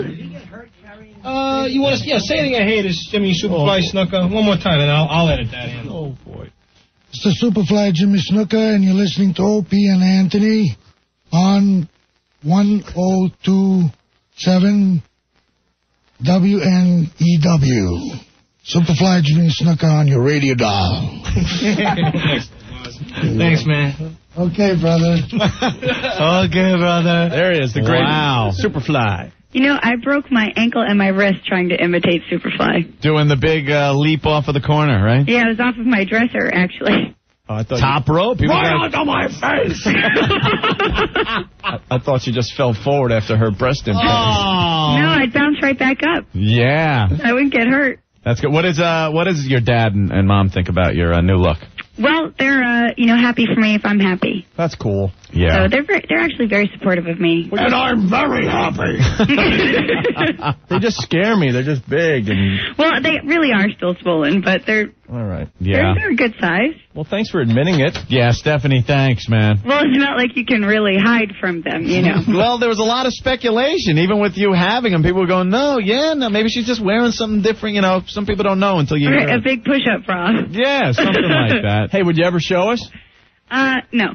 Will you ever show me? Well, I told you I'd never say never, but I highly doubt it. Yeah, but there's girls all the time that they're just proud of the work and stuff. I'm like, oh, look, like it's not even a sexual thing. It's like, look, check it out, man. Fast forward to the pages of Swank magazine. We dare to dream. Steph, Playboy's going to come a-calling now. They are. I doubt it. I don't doubt it. They would scoop you up in a second. Like she needs the money. Yeah, that's true. Yeah, that's true. Oh, my God. All right. Father wipes his rear end with hundreds. Yeah. All right, Steph, we're gonna all check out SummerSlam Sunday. All right, please do, and don't miss live SmackDown this Thursday as well. Speaking of live, when you getting that sweet ass in here live? Well, as soon as I'm invited. You have an open invitation to come and bring those brand new, huge, luscious cans through our door. Do I have to wear something revealing? I don't think you like us anymore. I love you guys. She's busy. She's big. As soon as I got the word today that you guys wanted to talk to me, I said, of course, and I called. Ever since that whole XFL thing, I don't think you like us anymore. The what? What? Now I have been on your show even live after the whole XFL thing. Yeah. Oh, okay. Opie's being stupid, right, Steph? Yeah, he's being silly. Opie's a jerk. I'm just jealous that she's now taken. You are so taken now. I don't see no real ring. All right, Steph. All right, you guys. Thanks. Thank you, Steph. Take care. Thank you. All right. Okay. Nice talking to you. Oh, I didn't mean to do that. Stephanie McMahon. You hung up on Steph. She's really cool, but I haven't heard a laugh like that since An Officer and a Gentleman. It's like Sounds like Opie's laugh when he's kidding around with people. It's the robust, new, huge breast laugh. Wow, there it is. Confirmed by Stephanie McMahon. Wasn't happy we brought up the Triple H thing. What? I didn't bring it up. Anthony brought it up. Oh, the fact that No, Opie did. Everyone's talking about it, so I figured I'd ask. You know, the whole thing was a storyline at first, her and Triple H.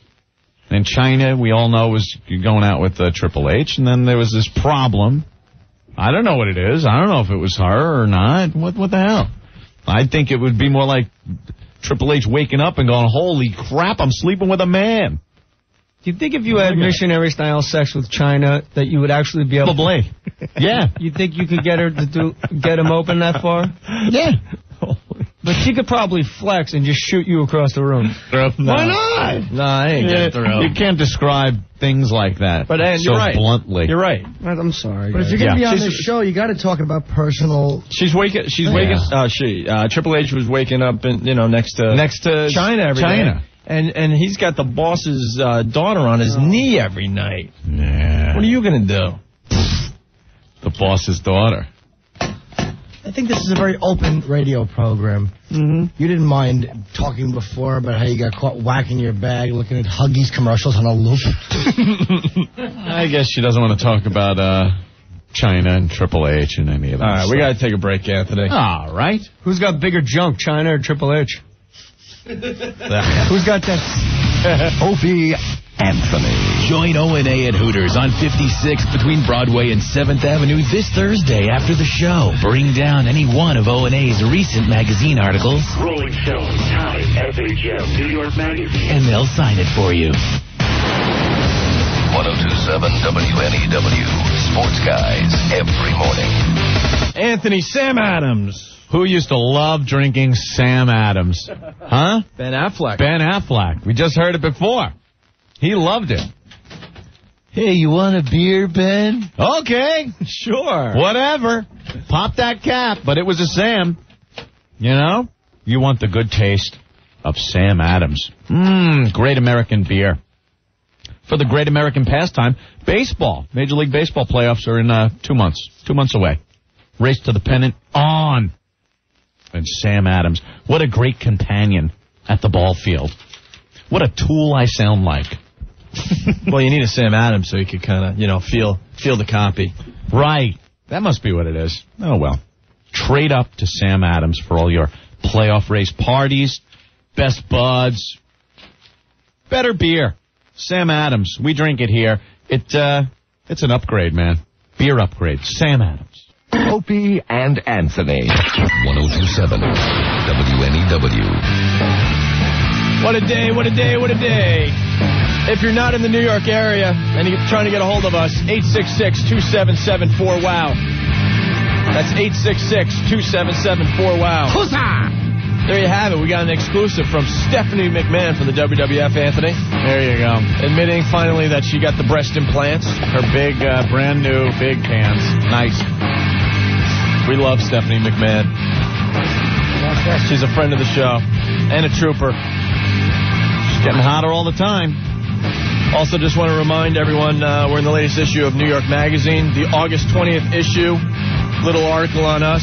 The cover says, divorcing your therapist is your shrink holding you hostage. Psychobabble. Yeah. Guys, I have to apologize. I haven't been as funny today as normal, but I've been doing that Anna Kournikova exercise tape at home. And I can honestly say that I've only gotten about 4 minutes in, and I am exhausted. Maps of Hawaii, the Cayman Islands, the Falklands. My apartment is a minefield. Even the little island. I have to dig a tiger pit so no one walks in on me. Right outside, I lock the door, I slide the hutch over, I chain it, and then I dig a tiger pit, and then I do the Anna Kournikova workout 7.5 inches at a time. Just be like, Opie, he doesn't care. He doesn't care when people are watching him. Just go. Scorch! Hey, you guys, what's up? What's up, Scorch? Let me say a couple things. First of all, I heard you talk about Stephanie McMahon's breast implants. Yeah. If Britney Spears ever goes on the record and saying she doesn't have them, there's a doctor up here that I know that did them on her. Oh, yeah. So she's full of it.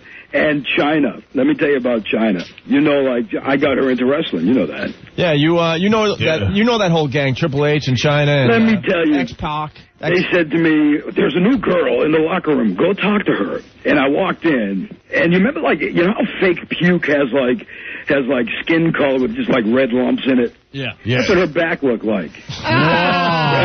Andrew Galata. Wow. She says to me, I said, ever do steroids? No, I've never done a steroid in my life. Well, we can't prove. I've never done a steroid in my life. She's got that voice. Let me tell you something, Triple H. But and she had hair like Coolio. She had like little. Yeah, she had a face like Sergeant Slaughter with that jaw. She was god awful. They finally hacked that thing down. Anyhow, I appreciate it now that you guys are all big and whatnot. I appreciate you blowing me off. That's kind of cool. I know. We totally blew Scorch off. We forgot you were coming down from Syracuse from the Kingdom of Nakedness. Kingdom of Nakedness. Totally nude radio. But I'm going to come back tomorrow if you guarantee me like I can at least see you for a while. Yeah, we will be here tomorrow. We took Monday off. We took yesterday off. We forgot that we told you to come down. What? You didn't fly down to New York just to see us, did you? I drove down to New York just to see you. Stupid ass. Fly down. How am I going to fly down, man? I don't make your cash. You know I what make it is? Cash. Scorch, let me tell you something. We wanted to hang out with you, but your hamburger, we wanted pizza. But I'll be there tomorrow, so definitely make sure you're there so at least I can say hey. Don't let Black Girl drive you.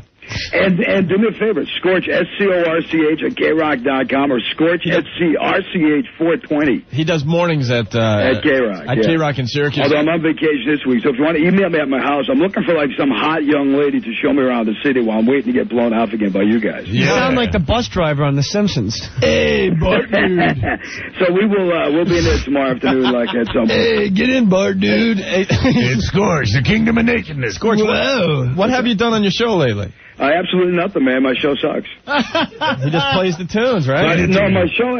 What have I done recently? Me and Don King are becoming pals slowly but surely. Oh yeah. Yeah, me and Don King are actually doing okay. I've got a lot of the WWF people on myself as well, but yeah. And nothing much because, like I said, it's Syracuse. Nothing much goes on. I don't have to do anything to entertain people up here. You should rap with that voice. You sound like Exhibit. If you ain't effing, get off the bus. I'm going to do that tomorrow. I'm going to score a contract rapping tomorrow on the O&A show. Scorch, when is the WWF going to call you up? WWF, believe it or not, they told me that I have a chance to do a dark match for a light heavyweight position at some point. And they also told me they're looking for writers, so I'm interested in perhaps writing for them, too. So, Stephanie, if you're still listening, I'm interested in writing for the WWF. Hey. I'll write totally nude.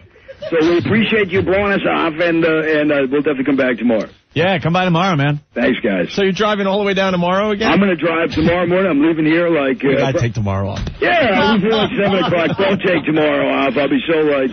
I'll feel like you don't really love me. No, sit in tomorrow. We're going to have a great show. We're doing a WOW Summit to Philly. It's going to be a lot of things going on. I will definitely be there tomorrow. All right, bro. Thanks, guys. Peace. Cool. Hey, little Bart dude. Our old pal from Boston. Scorch. Sitting in tomorrow with us, people in Boston might remember Scorch. Yeah, Scorch. Totally nude radio. Totally nude, Kingdom of Nakedness. The Kingdom of Nakedness. The guy was a wrestler or something? Couple of more Dave Dickless stories coming up tomorrow. He works on, like, the local circuit and stuff. Yeah. Yeah. He knows all those guys. He's a really good guy. Her back looked like vomit. Fake vomit. That skin-colored vomit with red chunks. So, what was the deal when Superfly Snuka recorded that thing? Was he drunk or is he retarded? No, that's how he is now. No, we had him in here. We didn't get much of an interview out of him. He was shot. Brother. So we're like, what are you doing now, Jimmy? He's like, well, I'm doing shows on the circuit of too many chair shots, I'm telling you. Things guy was gone. That people jump. Like, whoa, Jimmy, what are you even talking about? Ouch. Dude, he was in the front row one night. I'm on stage at the Cellar. On your radio. He's sitting there with sunglasses on in the Comedy Cellar. I didn't know it was him until after I had left, and he looked like a big dead person. Yeah. I didn't know it was brain's Superfly. gone. I would have got a picture with him. We were so psyched to meet him. Crack and stuff. We were so psyched to meet him, and then we were like, oof. Freddie Supernat Snooker. What? Who? Okay, brother. Mike, what's going on? Yo, ONA. What up? Hey, have you seen the new e-show of Maxim? Ah, yes. Jamie Lynn Sigler. Yep. Little Meadows. Freaking A Jew broad in this day and age on the cover of Maxim. A Jew broad, prejudice against Italians on the cover of Maxim, plain in Italian. In this day and age, Henry, an effing Jew broad. I'm trying to bang this broad, Henry. You want to help me out? What's wrong with you, Henry? What type of people are these? Get back in the car. She's right, Henry. What's wrong with you?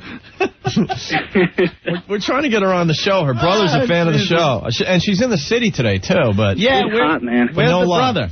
She got a lot of ass. Look, she did this I like nice her ass. layout. You like that? I like that booty. She says She's Latin. like What do you want? She's got a Latin body because she's, what is she, Cuban? Oh, yeah, Ziegler. She's part Ziegler, that's from the Livingston section of Cuba. What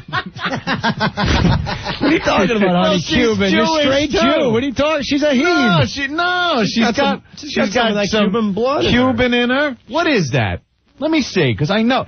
No, All I know is she's Cuban, Greek, Romanian, and Sephardic Jew. Oh, that's why she's so dark. She got that big black bottom. Yeah. From the Moors came over from Africa years ago. I read my history, man. They did so much effing. They changed the bloodline forever. Forever. These are great pictures. That's a fascinating story. But where are my drugs? I don't believe you, man. That's of minor importance. What's of major effing importance is that I believe you. I'm the Antichrist. You got me in a vendetta kind of mood. Cleveland, I'm coming at you Thursday. Better buckle up. They don't know where in Cleveland, though. The Improv. The big Improv, man. Look at the page on 138. Oh, yeah, see, that's pretty hot. She's wearing the little gold bikini thing. A lot of belly showing. And she didn't do it with Steven Dorff like that other girl. She was in that magazine with Steven Dorff. They did like a dual layout. And she has Christopher's girlfriend. That. She looks too hard lately in those photo shoots. Yeah? She looks smoked up, man. You ever seen Christopher's girlfriend in the photo shoots? No, just seen her on the show. And you're right, on the show she's the hottest thing on two wheels. Yeah. But for some reason in photo shoots, it's like they've been up all night at a crystal meth gangbang. We talked to her brother. Can we get talk to her Jamie brother. Lynn's brother on and tell her how guys are just going to be spanking their junk to his sister's picture? Rick's trying to get her on the line right now. Or the brother. Yeah, that's pretty good. She does a good job here. I don't like it, though, Tony. I don't like it. I like those socks she has on, Tony. That's good. That's a good fashion statement she's making, Tony. They match my Streisand gown. I'd rather see Jackie Jr. being gay and all, Tony. Jackie Jr.'s dead, but I hope he's still warm. I'll take him, Tony. I don't care. I got the big casino. I don't know how much longer I'm going to be here with the big casino. I don't know if Dr. Kennedy can cure me. Open the drawer. I want to make sure it's him. Hey, Earl's back. Can I have a moment alone with Jackie Jr.? Oh, that's him. I got to say my goodbye. Oh, that's him. And I'm weak. Could you flip him over? Oh, God, is that him? I got to check if he had ass cancer like me, Tony. Where's Dr. Kennedy? What's up, Rick? Can't get the brother on. Ah, God. Why? I don't know. But you were talking to him? No, I had to leave him another message. Yeah. Come on, we're going to be cool. His sister looks great. And I know, looks I told him that. That's where he is. He's locked himself in the bathroom, cranking one out to his sister. Do you do that if you got a hot sister and she's in a magazine? If she was my sister, I'd Do you definitely spank one out? Yeah, I might, in a dirty way. I'd put cameras in her room, take nude pictures. You sell those, man. Do a swan dive into her hamper. I would do that. If All right, my sister was famous and stuff, and she was getting pictures, I would sneak into her house and take naked pictures of her and sell them. I think I really love her, actually. Yeah. So I'm going to lay off. In case I ever do meet her, I can look in her eye and tell her that, Always thinking. My wife and I You are could looking- look in her eye and tell her that line of crap you tell all the other girls. It's not crap. That's why they like me. They know I tell the truth, Anthony. I love them. I love them all. Kiss the palm of her hand, make it melt. Word. We're trying to get Earl in the studio. What's up, Joe? Oh, where's Earl? He just walked in. He was sending a fax down the hall. And Where, Popeye's chicken? As soon as he saw me, he just gives me the most dirty look I've ever been given and just says, "Get away from me," and walks down to his Hey, Rick, to his cubicle. why don't you go see if Earl wants to come on the show? That's, you know, that get away from me stuff, that's no way to run an airline, gentlemen. This is not how you do business in a functional work environment. Get away from me. We are not communicating. And when the machine breaks down, we break down, gentlemen, and I can't have that. Y'all love lies. He was a water walker, do good, or try to fight this war with one arm tied behind his boom. Y'all talking about death? Y'all experts? I'd like to hear about it, potheads. We have to take a quick break. This ain't your show, Elias. We have to take a quick break. In the meantime, you two will cease fire. And if I find out there was an illegal killing, I will court-martial your ass. Zips in the wire, zips in the wire. This is my call. Put all your remaining firepower within my pod. Hell of a war. That guy was the best. Hey, Rick. Yo, What's up, Rick? I'm down here at Earl's desk. All right. And he's trying to lie to me about some fire he's putting out, but I see him sending in an email message about asking for time off. So here's Earl. All right. Does it smell like strawberry musk? What? Earl. What is time off to someone Hold that on, doesn't Earl. do anything? Earl. Earl. I'm going to hang up again. Earl. What a vagina. Isn't he? He goes. Wow, he the goes, way he hangs up. He goes, what? No, he's still there. Call him Meadow. He's just listening to us. Are you playing the silent game, Earl? Yes. Earl, talk. You're sounding really stupid to the listeners. Isn't he the worst? He's right there. Yeah. Earl! Well, give it back to Rick. Rick, he's not talking. Hold on. Give the phone back to Rick. All right, hold on. Rick's got this phone now. What a slit. Rick. Yeah, here's Earl again. His hand slipped, he said. Oh. What a slip. He should play for the Dodgers. He's so gay. What? Earl. Yeah. Earl. What's wrong? What's the matter, Earl? Nothing wrong. I just got things to do. Yeah, but when you look at a coworker and say, get away from me, that's no way to run an airline, man. Where's your... No, I said I have things to do. He's Please. lying? He just walked in and lied and said that Earl looked at me and said, get away from me? I said, get away from me. I got things to do. Well, that's not constructive, positive, or, that's not... Man, this is still my home. Earl. I don't know why this guy has a we're job jumping at all. out. Yeah, pipe down over there. Earl, did you get pulled over a second time? No. EOE, Jay. Pete is saying Equal. that you got pulled over a second time. No, I didn't get pulled. I wasn't even driving. Don't lie. I'm asking. Were you That's not a lie. Were you He's drunk a this time? moron. You weren't drunk this time? I wasn't drunk at all. All right. Earl, are we breaking up? Earl, come down to the studio so we can work this out. No, I got things to do. Like what? Email stuff? No, I got to... Just stumble down to the studio. He hung up. Yeah, but Rick's got another phone I ready. swear to God. Rick. Wow. Yeah, Rick. break the equipment, you ape. Hey, Rick. Yo, he just threw his freaking phone. Holy crap. Beat up Rick. Beat up Rick. Beat up Rick. Shut up, Jay, you dick. No, Rick would kill Earl. What's going on, Rick? He just ripped the handle off his phone and threw it into the ceiling, knocking out a ceiling tile. Ceiling tile? I'm not paying. That's why we don't have nice things, Pepper. See? You make fun of the movie, yet you laugh. Yet you laugh, you son of a bitch. And now I'm standing over his desk and he's mumbling to himself. Oh, Lordy, Lord, he's desperate. Do what he say. Do what he say. Rick, ask Earl if he wants to talk to us. Hey, Earl, do you want to talk to the guys? No. Why not? Ask him if he'll sing. Earl. Ask him if he'll sing Old Man River. Oh, man. He's a cursing machine, and he's heading towards the studio, I think, so I'm going to try and grab him. All right, good. Bye. Bye. Oh, boy. Batten down the hatches. Let's see. He's going to go ballistic one of these days. We all know it. Not on me, I hope. We all know it. He's coming. All right. It's going to be everybody. Or is he going the other way? Where is he going? Down the hall. Watch out. Where is he? My line of sight. John is running. Can you see him? Where's he going? Hey, where are the white women at? Where's he going? He's at the fax machine with Rick. I think Rick's trying to talk him into coming in right now. All right. Why don't we take a quick break and we'll finish this mess next, okay? Sounds good. Opie Anthony. Join O&A at Hooters on 56th between Broadway and 7th Avenue this Thursday after the show. Bring down any one of O&A's recent magazine articles. Rolling Stone, Time, FHM, New York Magazine. And they'll sign it for you. Anthony Ultimate V. Are you under a lot of stress? How's the sex life? Earl is. Are you spanking it underneath your pillow on your couch? It's time you tried Ultimate V. Ultimate V is a very different product. Clinical findings prove the combination of herbs and Ultimate V equal the effects of the leading prescription enhancement product. We all know what that is. Ultimate V, a serious product for people who are serious about sex. Makes good sex great. Makes great sex phenomenal. Ultimate V is guaranteed no risk. It works. The packet, it fits right in your wallet or pocket. Very convenient. The best part, it's for men and women. Ultimate V is great for women. Your women will never use the excuse, I have a headache. She's going to want it all the time with the Ultimate V. Call them up, 1-888-808-8800, 1-888-808-8800, or you could go to their website right now. It's ultimatev.net. UltimateV.net tells you everything you need to know about Ultimate V. That's ultimatev.net.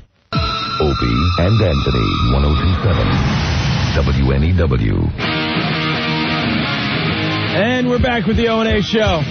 What a day, what a day, what a day, what a day. The time flew today. We've been trying to play catch up with commercials for the last hour and a half. I know. We took a couple of long segments there. And sorry about that. We go a little long with the show content, then we got to make up the time with the commercials. Yeah. Screws us all up. But we're here. We only have a few minutes left in the show. I want to thank Jay Mohr for stopping in today. He's playing Cleveland on Thursday. My pleasure. You're going to have to call us from Cleveland and see what's going on out there. I'll call you while I'm listening. We're sending out satellites everywhere. You're like the Cleveland satellite. You have to go to Cleveland and see probe. Reconnaissance. See how they're handling the show so far. I'm going to do a little recon for you guys. Yeah. And if you're in the audience at my show, yell out O&A and let me know you're there.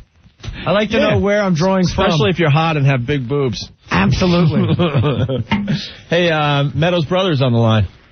Hey, bro. What's up, boys? I forgot your name. Brian. Brian. That's right. That's Meadows' brother. Brian, Opie. Brian. Have you seen your sister's pics in the latest issue of Maxim magazine? Yeah, I got home last night, opened the mailbox, and there she is. Yeah. How hot is your sister, bro? She's all right. Yeah? Not too bad, huh? Are your friends ragging you about it yet? Yeah, I told them all about it like a few months ago, so they were all like, yeah. They probably will be. They probably dumped out of that, brother. Did they? Jacking. I don't know what they dump out of a lot, but yeah, your friends will be J.O. and to your sister. Yeah. Oh, Jay. That's harsh. Oh, come on, Norton. Don't say that. No need. Jim Norton's like... Brian, you see the picture on page 138 with her hand in her little bathing suit? I did. Nice, right? That's nice, right? Did it make you feel dirty that you're looking at it? Not too bad. What does Mommy and Daddy think? Yeah, they didn't see any of it. I saw it on Friday, and then I came by this morning, stopped by their house, and just dropped it on the kitchen table and left. And ran away. What do you think they're going to think?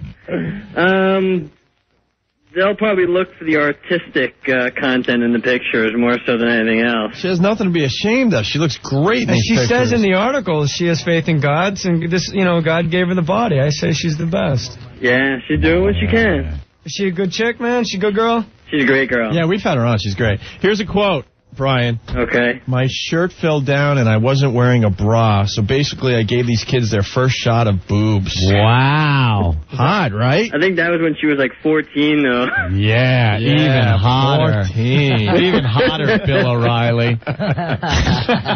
Have you ever seen your sister naked? You know, stepping out of the shower or something? When we were very young. How young? How young? Yeah, tell us. How young specifically? Yeah, because Norton's here. I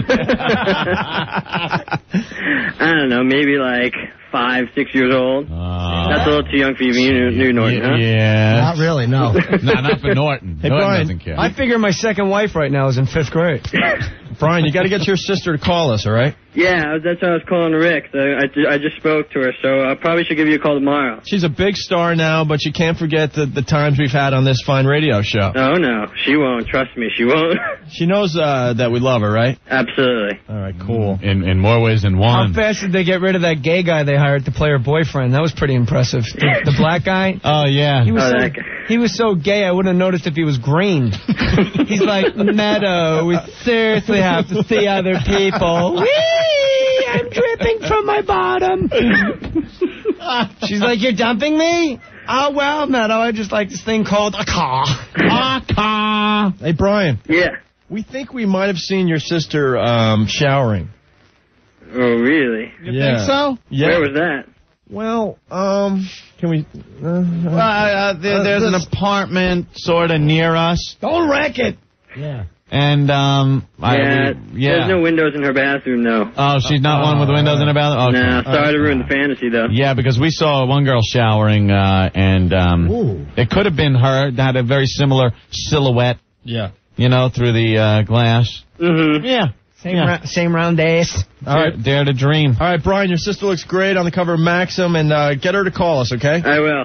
All right. Take it easy, boys. Thank you, Later. Earl, your sister to get in here. Earl in the studio, the last minute of the show. Earl, wearing the sunglasses, which means you're really pissed off. Earl, did you take the phone and throw it through one of the ceiling tiles? Yes. Wow. What's wrong, Earl? That's pissed. Earl, we only have a minute. What's Thoroughly wrong? annoyed. What's wrong? Are you crying? No. Oh. What's wrong, Earl? You all right? I'm fine. You all right, right?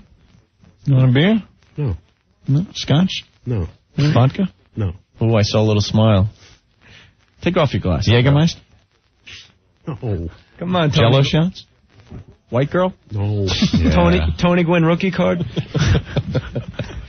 I'm at a McGuire. We'll have a deal. You all right, Earl? You talk more like Tony Gwynn. We rode you a little hard today, but, you know. Why are you wearing the sunglasses? I just came in. From where? It's going to rain outside. It's because you're drunk and you don't want us to see your red eyes. Stinky, sing your song about Look at Earl. his eyes. Look at his eyes. Sing the song about Earl and his glasses. Earl wears sunglasses at night. Now do it as dice. Ooh! You know, we're going to have to just continue for New York because we got to get out of here. We're really late. Damn it. Thanks for having me, guys. Thanks, It was an Jay. unexpected visit, and I appreciate you making time. Jay It was fun. in Cleveland on Thursday. Norton's going to be at the Stress Factory eventually. Well, where are you going, buddy? Nowhere. I have nothing to plug. I come Wow, on because nice. I enjoy it. I Then don't tell him you're going to be in Cleveland also. No, improvs don't book No, me. listen, we got to go. They're killing us. Gotta go. This show turned out to be a mess at the end with all these commercials. We I apologize. know. We'll do better tomorrow. We'll okay? do better. Hey, Wow Summit happens tomorrow, Philadelphia. Go to opieandanthony.com for details. See ya. Opie Anthony. Join O&A at Hooters on 56th between Broadway and 7th Avenue this Thursday after the show. Bring down any one of O&A's recent magazine articles, Rolling Stone, Time, FHM, New York Magazine. and they'll sign it for you. Anthony, New York sports clubs. Another summer here. People still haven't found their way to New York sports clubs. It's great. I've been working out like crazy. Worked out all weekend long, matter of fact. At New York sports clubs, right? Yeah, did a little cardio and some weightlifting. Not Good. brave enough to do any of those classes, but they look really good. They're easy to find, New York sports clubs. They got over 75 locations through the tri-state area. The gym makes it easy to get in shape. For one near you, call them up, 1-800-301-1231. The best part, New York sports clubs gives you the month-to-month memberships. No annual contracts, no long-term financial commitment. Unlike the other gyms, you're not locked in at New York Sports Club. You decide how long you want to be a member. They have tons of exercise equipment, amazing classes at New York Sports Club. They got cycling, boxing, boot camp, yoga, Pilates, cultural dance, ultimate conditioning. You never get bored. You'll get fit. 1-800-301-1231. Special joining rates in effect. 1-800-301-1231. New York Sports Club.